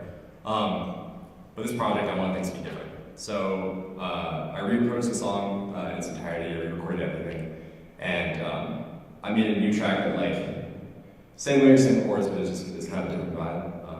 But I'm really proud of it, so I'm gonna play it real quick, and then I'll just talk about my process. And let's see, posing as D'Angelo. Shout out to Brian who took the photo.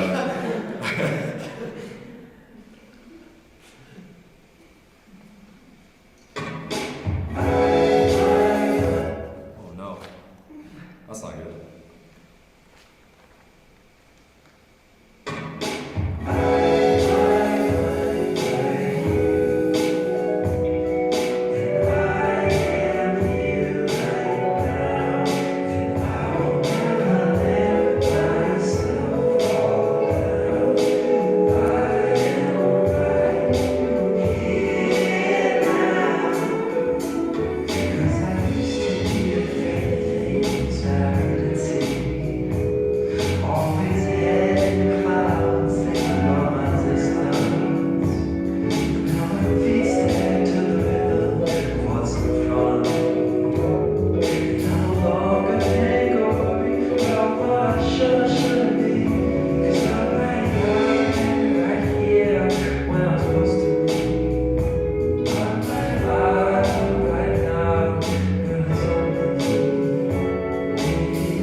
6 months of beating my head against the wall and like trying to be D'Angelo, and I kind of scratched the surface a little bit, I think. But yeah, now I'll just quickly go in the file and just kind of like show all the stuff. So I started with the drums, which are just drum samples that I have on my computer. I added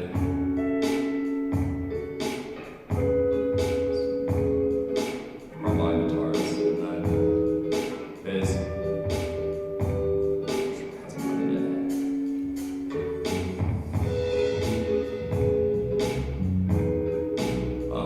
And overall, the song was closely aligned to like D'Angelo's aesthetic. The songs of the album I went in different directions, but that was sort of my goal with this song. Road, which is kind of like the staple of neo-soul music in many ways. And vocals.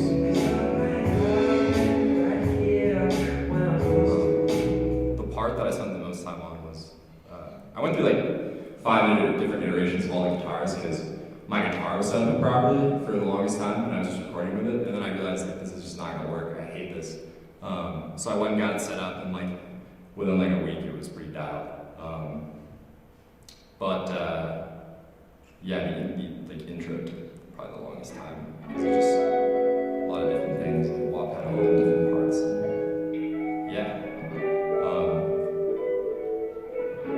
And then also this is the first time that I like really approached the song, or like went all in on a song vocally. I made some tracks where I recorded melodies of myself, but I've just never really been confident as a singer. So that was a big challenge for this project, just like push myself and just like learn how to record and layer vocals and delve more into that side of production. It was like a month coming up with different melodies and just testing my vocal range and stuff, but I'm fairly happy with the results. So yeah. I'll now move on to the second song, titled Out of My Head. So for this song, I was really inspired by a song called Weird Fishes by Radiohead. My band and I were jamming on the song, performing it all of last semester. And it was just stuck in my head. Every time I would go to my guitar, my fingers would kind of automatically start playing it. So one day I decided to make a cover with the help of my friend Sam Seymour over there, who provided the vocals. And as I was combing through guitar takes later, I discovered a take that was like 4 seconds long, and it was just like really weird. It was a lot slower and very different rhythm from the original track, and I used that to spark a whole new song. So I'll quickly just play with Weird Fishes and then play my track. So it's like less than 2 minutes. So yeah.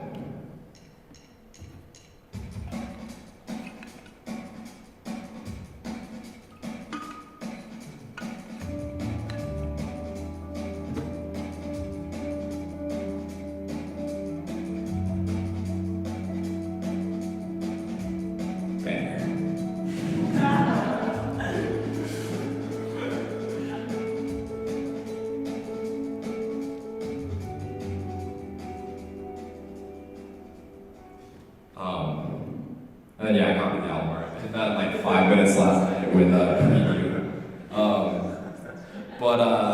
Yeah, I kind of just took the chords and just went in my own direction with it and made it a more ambient sort of folk-inspired track.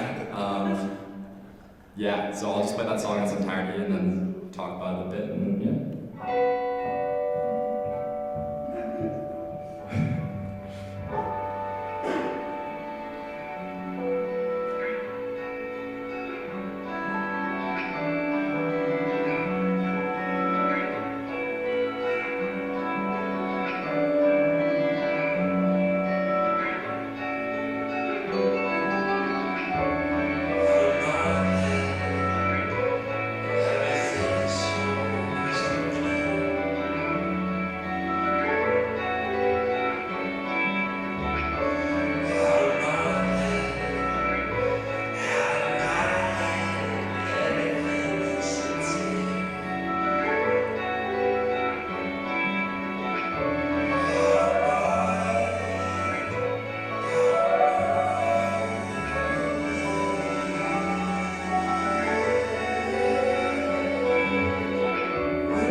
yeah, so this was a very different experience making this song. It was like a day compared to 6 months.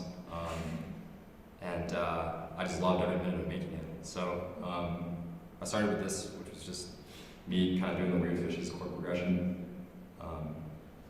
It's fading in and everything. Yeah. And then, yeah, just later in, this melody kind of came pretty quick and just set the tone for the whole track. And I just slowly layered in, like, bends.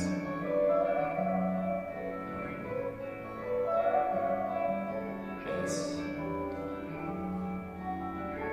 And just some other tracks that can provide more depth and space.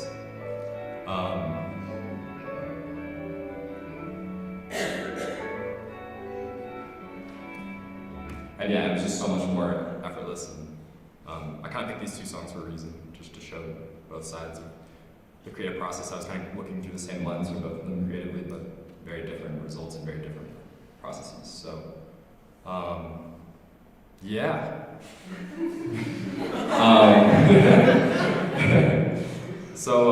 I just learned so much about music during this whole process. I feel like I've grown as a producer, instrumentalist, and vocalist. Yeah, vocalist. I don't know why I did that, but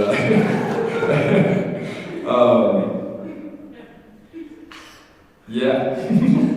So that's that. Just want to quickly give a special thanks to my two advisors, Guido and Liliana, for advising me in this whole process.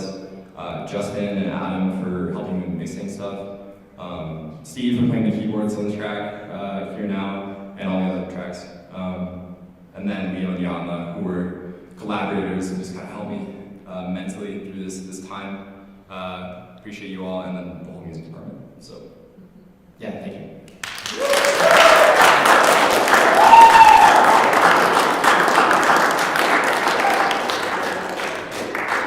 Thank you so much, Will. That was very impressive, such impressive musicality and the way that you're able to traverse styles. Just really, really wonderful work. Thank you. So yeah, are there any questions for Will? All right, one in the back. What's up, Leo? What's going on, bro? That was pretty sick. Thanks, dude. What is the official or the sexiest D'Angelo song? Like on the record, sexiest D'Angelo song for you? For me? Yeah. Well, personally, I don't know, man.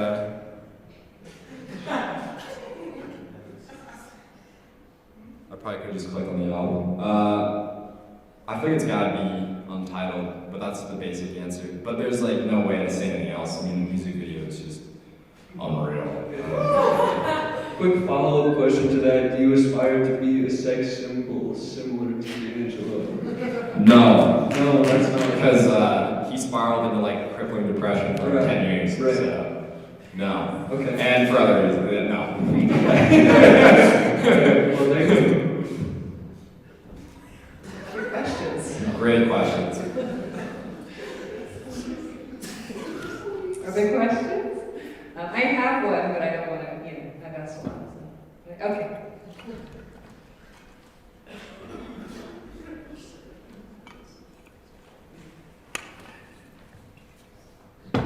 Thanks so much, Will.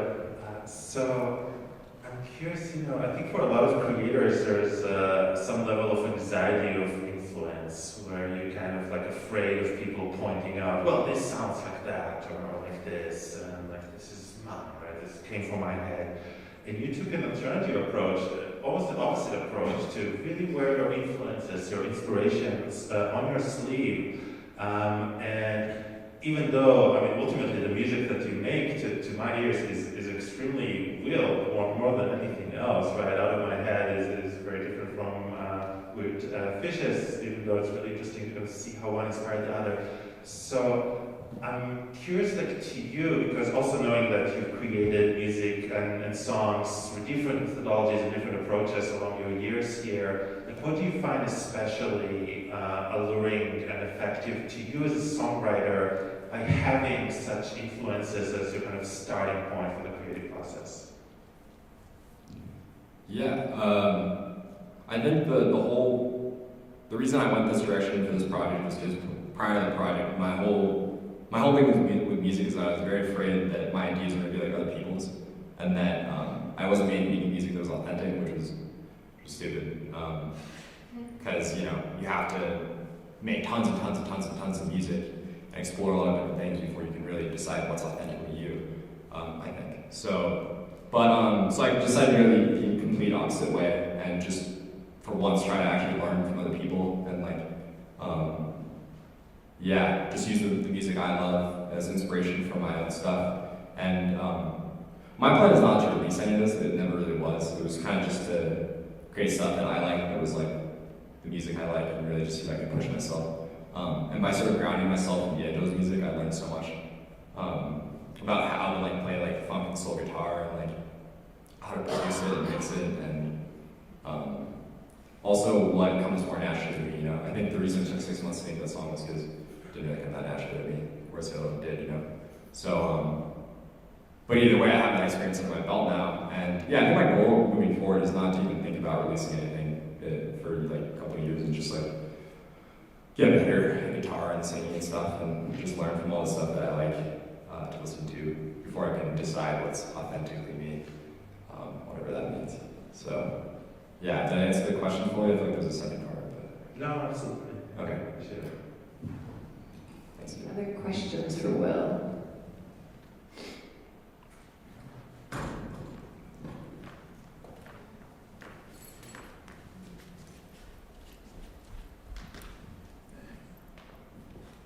Well then, Will, freaking cool music, man. I was kind of curious because you wear a lot of hats on these productions. Like you're playing guitar, you got bass, you got voice, which is super cool. I was wondering if there was one instrument you were drawn to for inspiration, one that you found particularly compelling, or were you kind of just what was your process there? Yeah, thanks, dude. Yeah, I think mainly just the guitar. I was a bassist all throughout high school, and I played guitar, but I never really took it very seriously to practice. And so for me, college has been about branching out and trying to find my own voice on the guitar, and that was the guitar was by far the hardest thing for me on this whole project, because I had to learn so many new ways of playing. And yeah, pretty much that whole song was just me picking lines out by ear for months, and then eventually assembling them together into a Frankenstein of a song. So yeah, I would definitely say the guitar. Yeah, thanks. Wonderful. Any last questions? Oh, yes.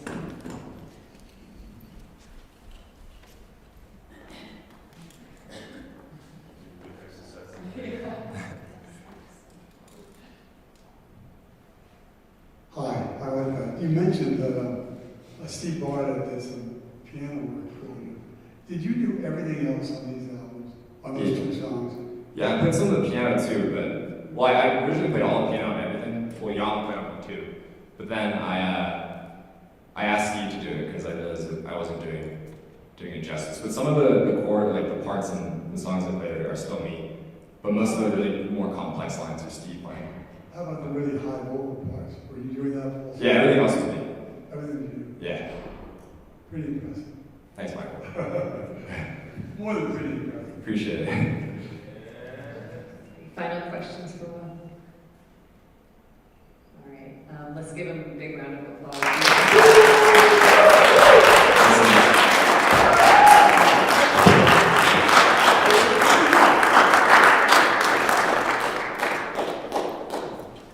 All right, I believe we have reached our final presenter of our senior capstone presentations. We'll give them a minute to get settled because it's not just Hunter, it's Dan Brink also. Couldn't do it alone, so. All right, so while they're getting set up, I am very, very delighted to introduce Hunter Merriman.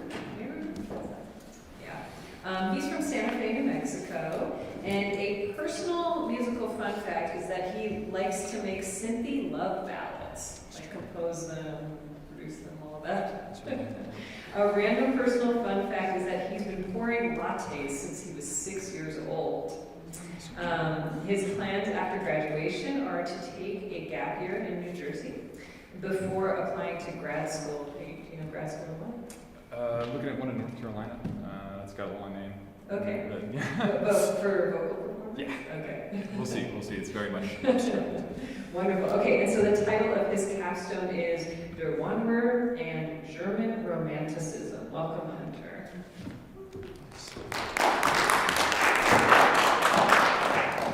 For what it's worth, a 6-year-old doesn't make good lattes. But yeah, Der Wanderer and German Romanticism. So get started at a look at this. Oh, you know, I forgot my script. I grabbed everything except the script. Let's try that again.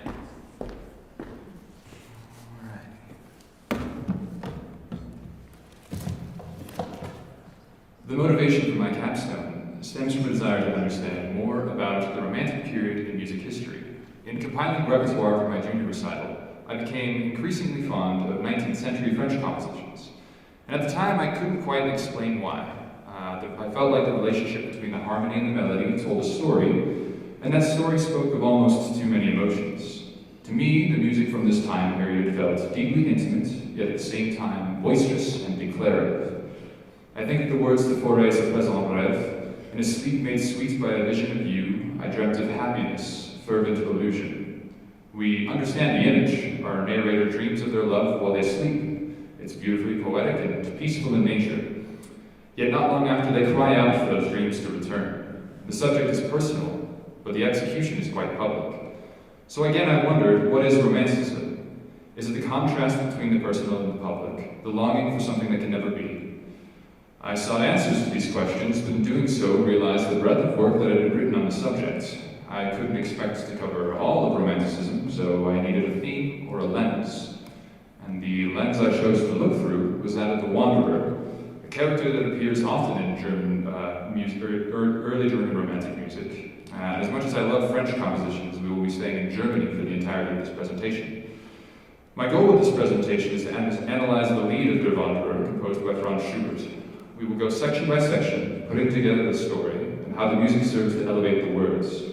We will conclude with a collection of facets, what wandering means within the context of this song and how it reflects the larger early romantic movement within Germany. And before I get the ball officially rolling, I'd like to take this time to thank Ryan Benegale and Dan Brink for helping me through this process, and Dan for being here on stage with me accompanying me today. And with all the preamble out of the way, we'll bring you the first section of Schubert's Der Wanderer.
Underscored the lumbering bass line. It is in these first 6 bars that will receive the mood of this piece. The right hand harmony makes use of minor seconded dissonances to create rising tension and anticipation. It sounds like something is going to happen, but we aren't quite sure what it is. Added to the anticipation is what sounds like someone arriving, footsteps in the distance. The left hand of the piano remains grounded on a low C sharp, followed by rising quarter notes. These are the footsteps of our wanderer as they move laboriously upward. During these introductory measures, the piano itself is the wanderer. We can hear them staggering upward, getting ever closer before they finally pause and speak. I come from the mountains here. This is a transitory moment. No longer is our piano the wanderer, because the wanderer stands before us. The narrative picks up where the piano left off, continuing to describe the scene around them. They stand overlooking a valley, cold and damp, with the sea roaring in the distance. And then we hear a change in tone. The harmony moves from C sharp minor to its relative major, while the lyrics provide us with some foreshadowing. The wanderer continues, I walk silently without joy. This vocal melody is then mirrored in the piano as an echo, or perhaps an indication that the joylessness may never end. The endlessness of our wanderer's situation is confirmed with the following line, and my sighs forever ask, where? At this moment, the sighs of the wanderer are personified. The wanderer has been searching for so long that even their breath has grown weary, asking always, where? While analyzing this moment, I was struck by two possible interpretations. The first being that our wanderer is so alone that they give a voice to their sighs to act as a semblance of companionship, not a happy option. The second, more depressing interpretation is that even the very thing that carries one's words, the breath that one uses to speak, is no longer theirs. This would mean that our wanderer is actually asking where, yet they no longer realize it. I'm more inclined to favor the second interpretation, as it is supported by performance practice. During this moment, the score indicates that a singer is to observe an appoggiatura on the repeat of the phrase immer wo, or always where. However, in practice, this ornament is not always observed, and it also depends on which version you have. Instead, singers will create or increase the melody by a half step. That minor second dissonance mimics the pain that is felt by our wanderer and serves as an effective preamble for our next section, the wandering section.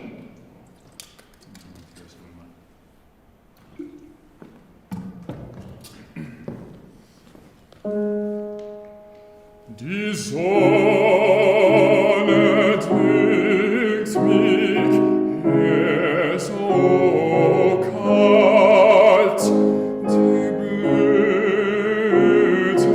welk, das Leben alt, und was sie reden,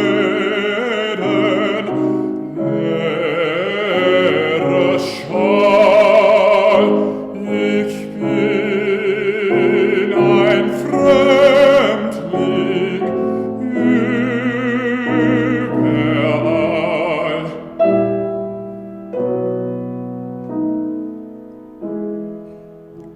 Wo bist du, mein geliebtes Land, gesucht, geahnt und nie gekannt.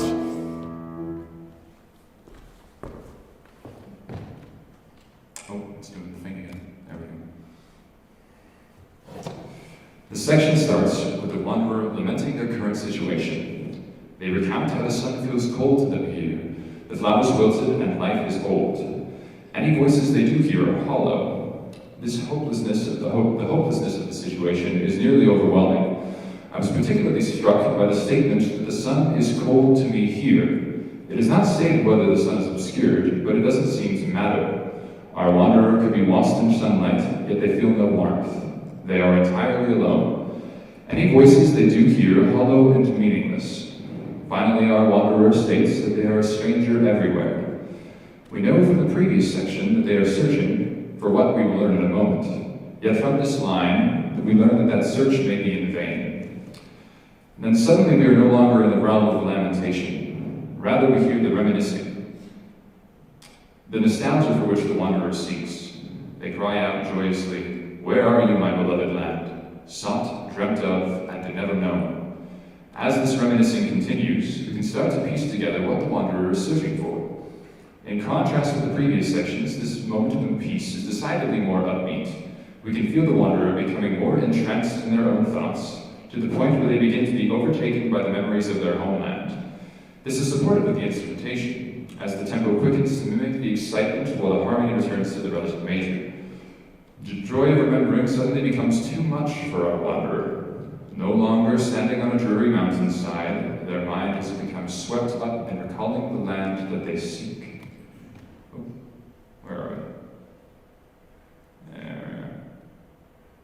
There we are.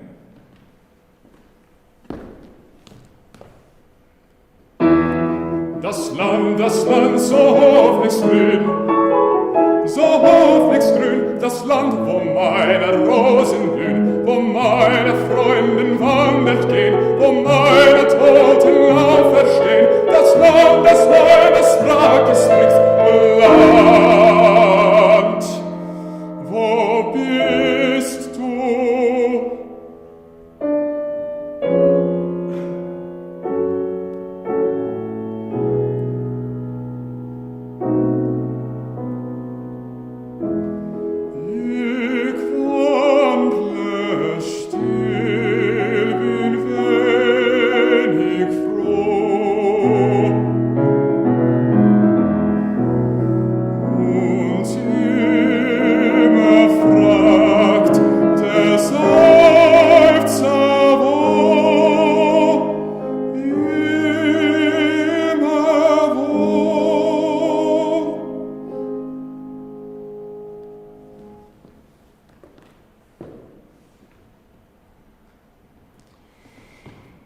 We said the section begins immersed in happiness.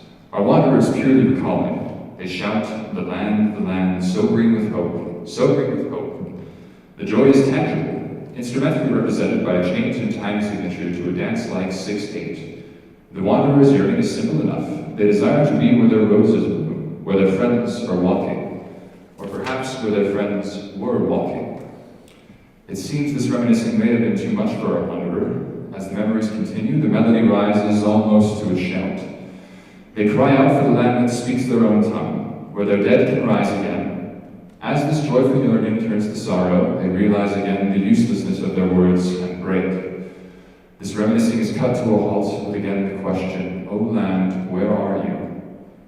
This is the realization, the moment where our wanderer is brought back to reality. They learn, or perhaps they've always known, that they can't return to the land they seek.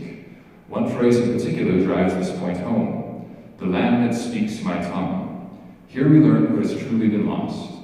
Not just their friends, a longing for their dead to return, but their culture and their language. Any hope of returning has been shattered. As even if the physical land still existed, the people who made that land their home are no longer there. We then return to the A section of this piece. Our wanderer, now fully back in the present, reaffirms that they wander, silent and joyless, and once more their sighs ask where. And coming from a distance, further than far away, we finally hear the answer.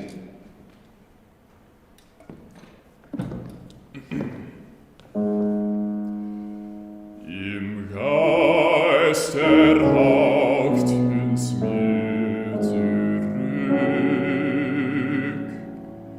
dort wo du nicht bist, dort ist das Glück.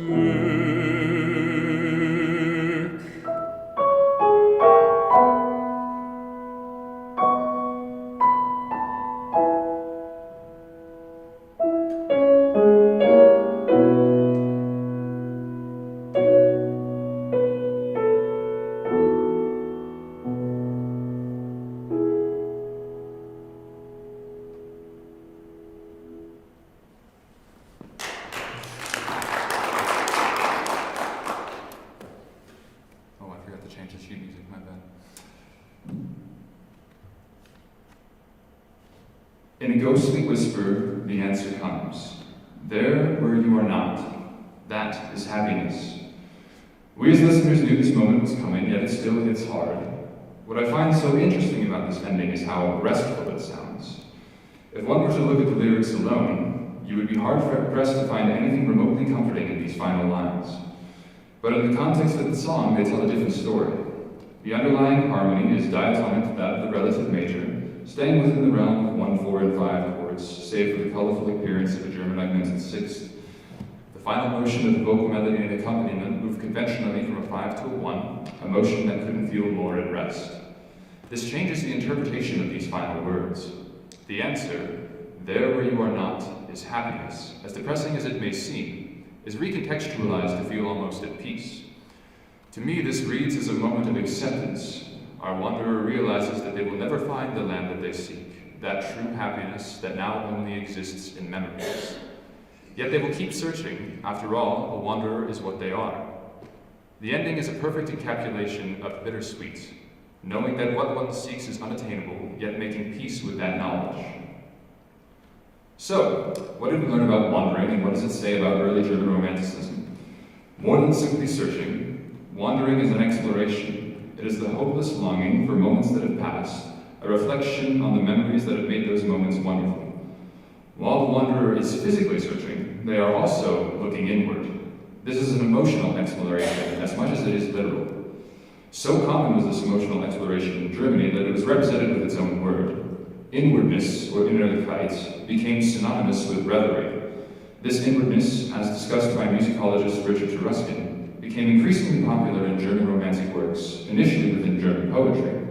Importantly for us as musicians, Ruskin notes that when words alone could not capture the effect of this inwardness, they were set to song. These songs were initially performed in intimate settings, and with this notion of intimacy in mind, I'd like to discuss what I believe to be the most important aspect of early German Romanticism. That aspect being the idea of publicly expressed private art. I was drawn to this concept because of its liminality.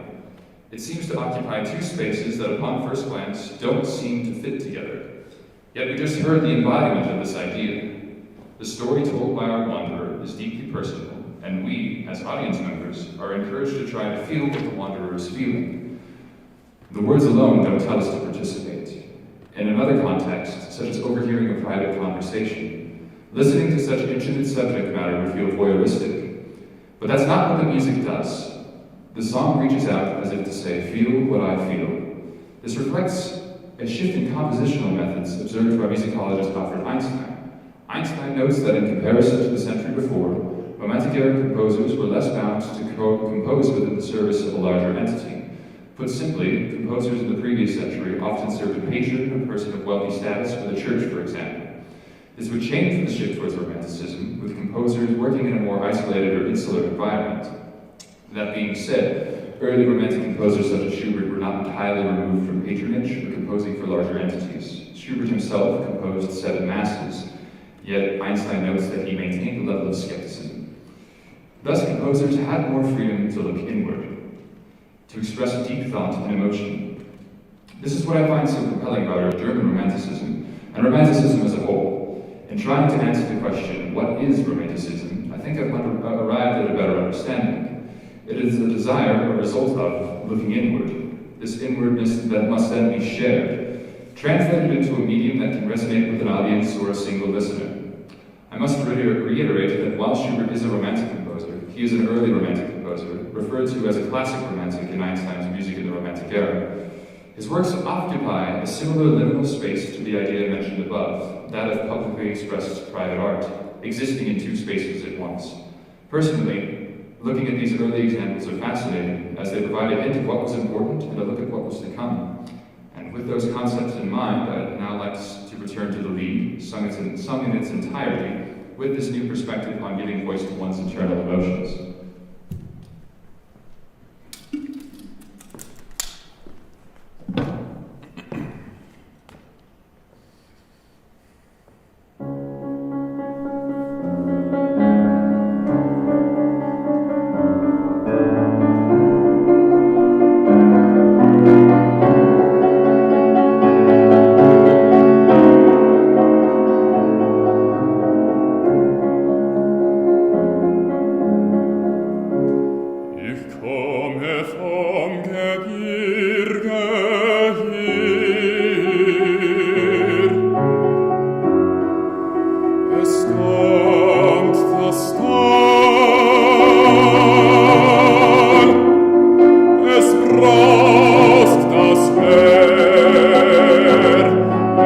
es brast das Meer.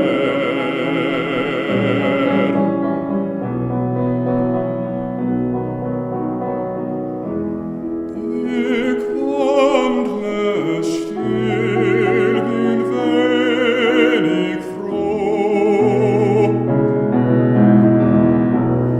Und immer fragt der Seufzer wo,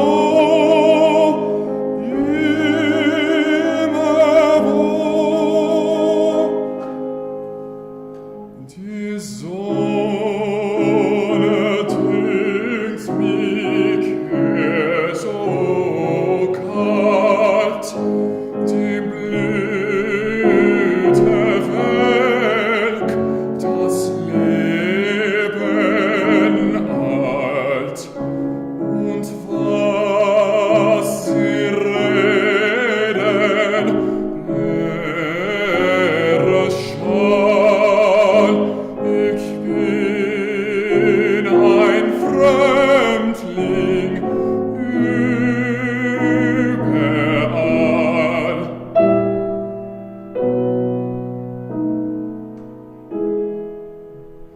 Wo bist du, mein geliebtes Land, gesucht, geahnt und nie gekannt? Das Land, so hoffnungsgrün, das Land, wo meine Rosen blühen, wo meine Freunde wandert gehen, wo meine Toten auferstehen, das Land, das meine Sprache spricht, Land, wo bist du?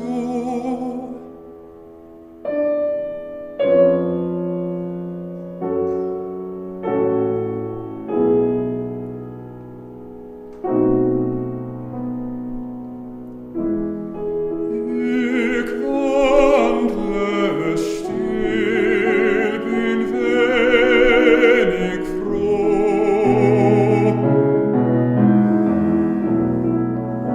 Und immer fragt der Seufzer wo, immer wo. Im Geist erlaubt uns mir zurück, dort wo du nicht bist,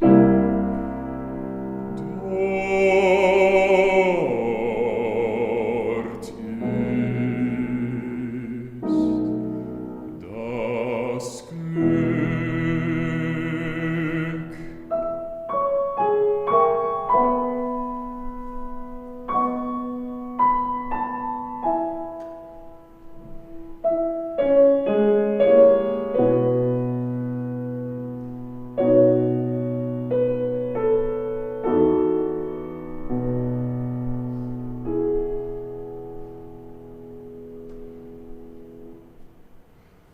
Thank you.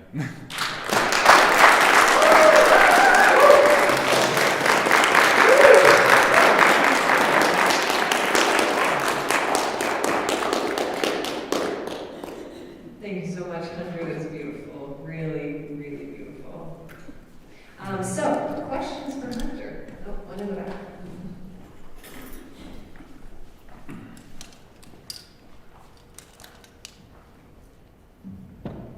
Oh, sweet. Thanks, Hunter.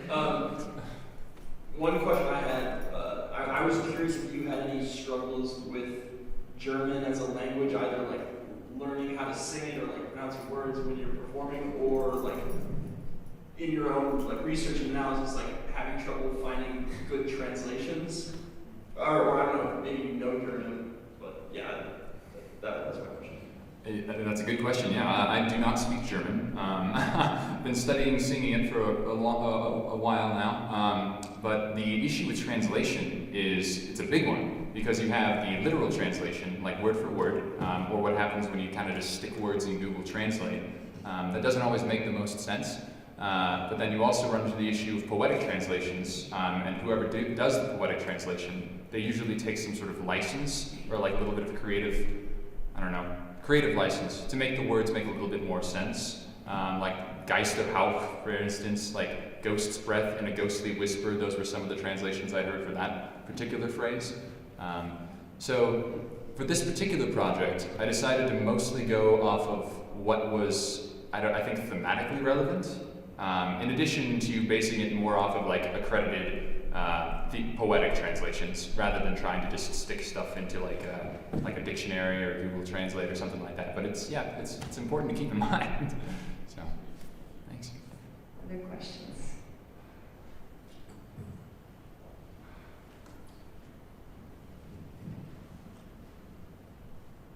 I got two questions. The first is, do you feel that the piano is a partner in dialogue with you in that leader, in that lead? Or do you feel the piano is just accompanying you? It should be a partner. That's something I, as like student of vocal performance, having that sort of interplay between the piano and the accompaniment is something I'm working on. I don't always hit that mark to the extent that I would like to, but ideally, yes, I do believe that they're both important roles. It's not merely just an accompaniment, but like the two voices working together, the two methods like echoing each other. I don't know. I think it's very important, but yeah. In some cases, Schumann's accompaniments are just that, just simple accompaniments, but in other cases, like this, they're really beautiful. A second question is, when are we going to get to hear you sing more German later? May 6th, there's a mini Schubert set, so we've got 3 more Schubert songs, and I won't be out of breath from speaking. Other questions?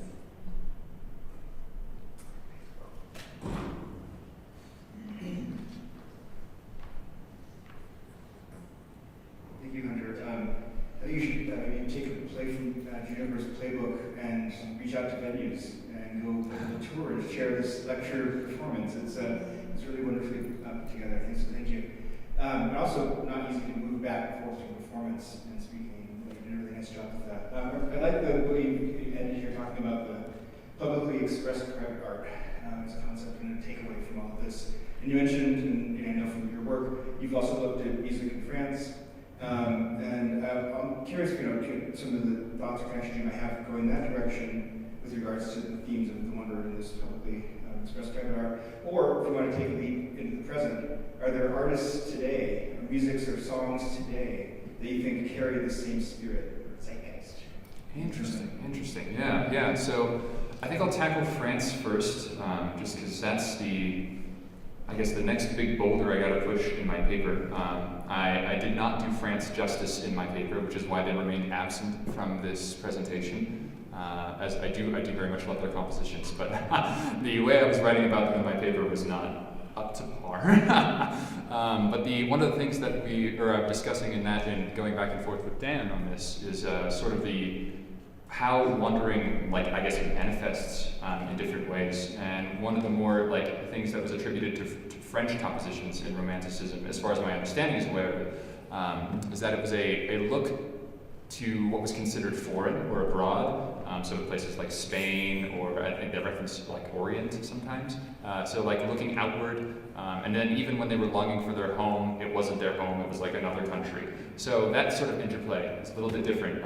It doesn't seem to be as much of a, how would you say, an inward-looking experience. From what I've seen so far, I might also be totally off on that.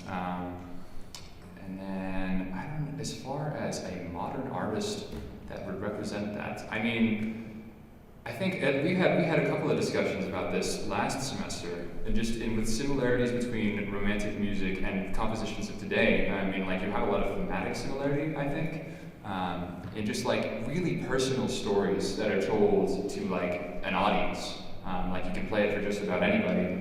And I think that's kind of represented in a change in production style as well. You get a lot of the really whispery vocals where it's kind of in your ear. And that's it increases the sense of intimacy. So to that extent, I think it's similar in that regard. And then I wouldn't have an example off the top of my head. I've been kind of on like a more springtime happy vibe listening shtick lately. So, but yeah.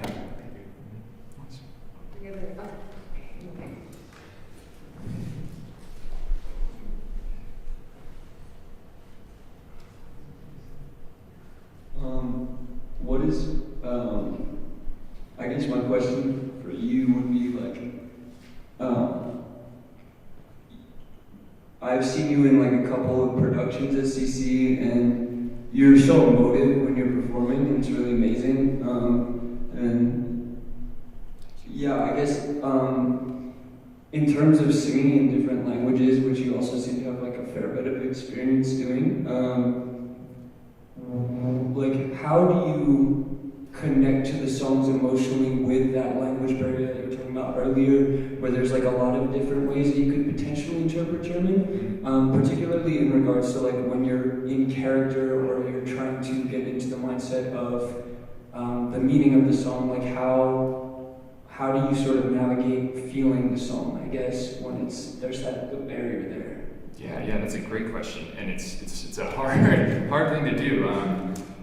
I don't know, writing that, I find myself getting so worked up in making sure that I'm singing things like technically correct, or like properly, like not hurting myself or whatever, that often I do overlook the thematic relevance or like the emotion that I'm trying to convey. And that's like arguably the most important part, is like to get people to feel something or like feel it yourself, right? So in trying to do that, I think it's understanding what the words are, definitely, listening to it a bunch. In the examples I have of like Schubert's Lieder, or like I'm a huge fan of like Fauré's compositions, listening to like really well-known examples of those.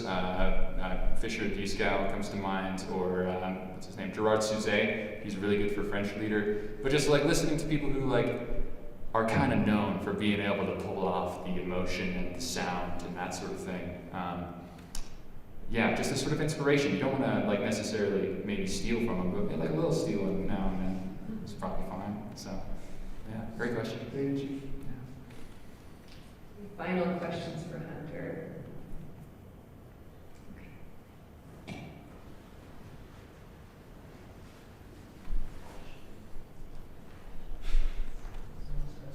Thank you, Hunter, for this presentation, a wonderful performance, and indeed for being able to move between these two very different modes in the way that you did it with Marco. I could never do that. So speaking of which, I'm curious, like, what do you feel you've, out of your research and analysis, specifically of The Wanderer, has fed into your performance of this song? Ooh, that's a good question. What has fed into my performance from research specifically? I think so I sung this song a year ago for my junior recital, and I didn't like it. I did not like the song. Mostly, like, I didn't spend as much time with it as I should have, in hindsight. But I didn't think I really understood what it was about, and now I think I have a little bit more of an understanding. There's a little bit more of a narrative, like an understanding of the arc, of what's going on, what's happening. And then just how much those themes can sort of resonate with you individually. Like, I can't speak to losing a culture or like wishing for my dead ones to rise again. Those are some like heavy themes. But being able to sort of like understand that you can kind of find an angle to approach it at, to represent it while you're singing, is important. Yes, that's been kind of my, I think the lyrical and harmonic analysis, finding out how they work together to sort of like tell the story has been like really important. So it's what I'm trying to get at. Thanks so much. All right, I think that we are at time. Thank you so much to Hunter. Let's give him another round of applause.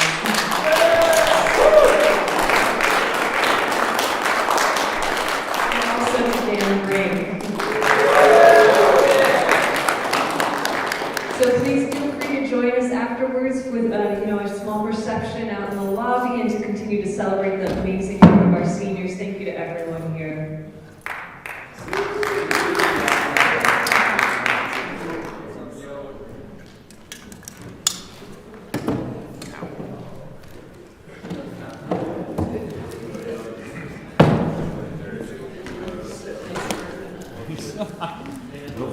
No, it was wonderful.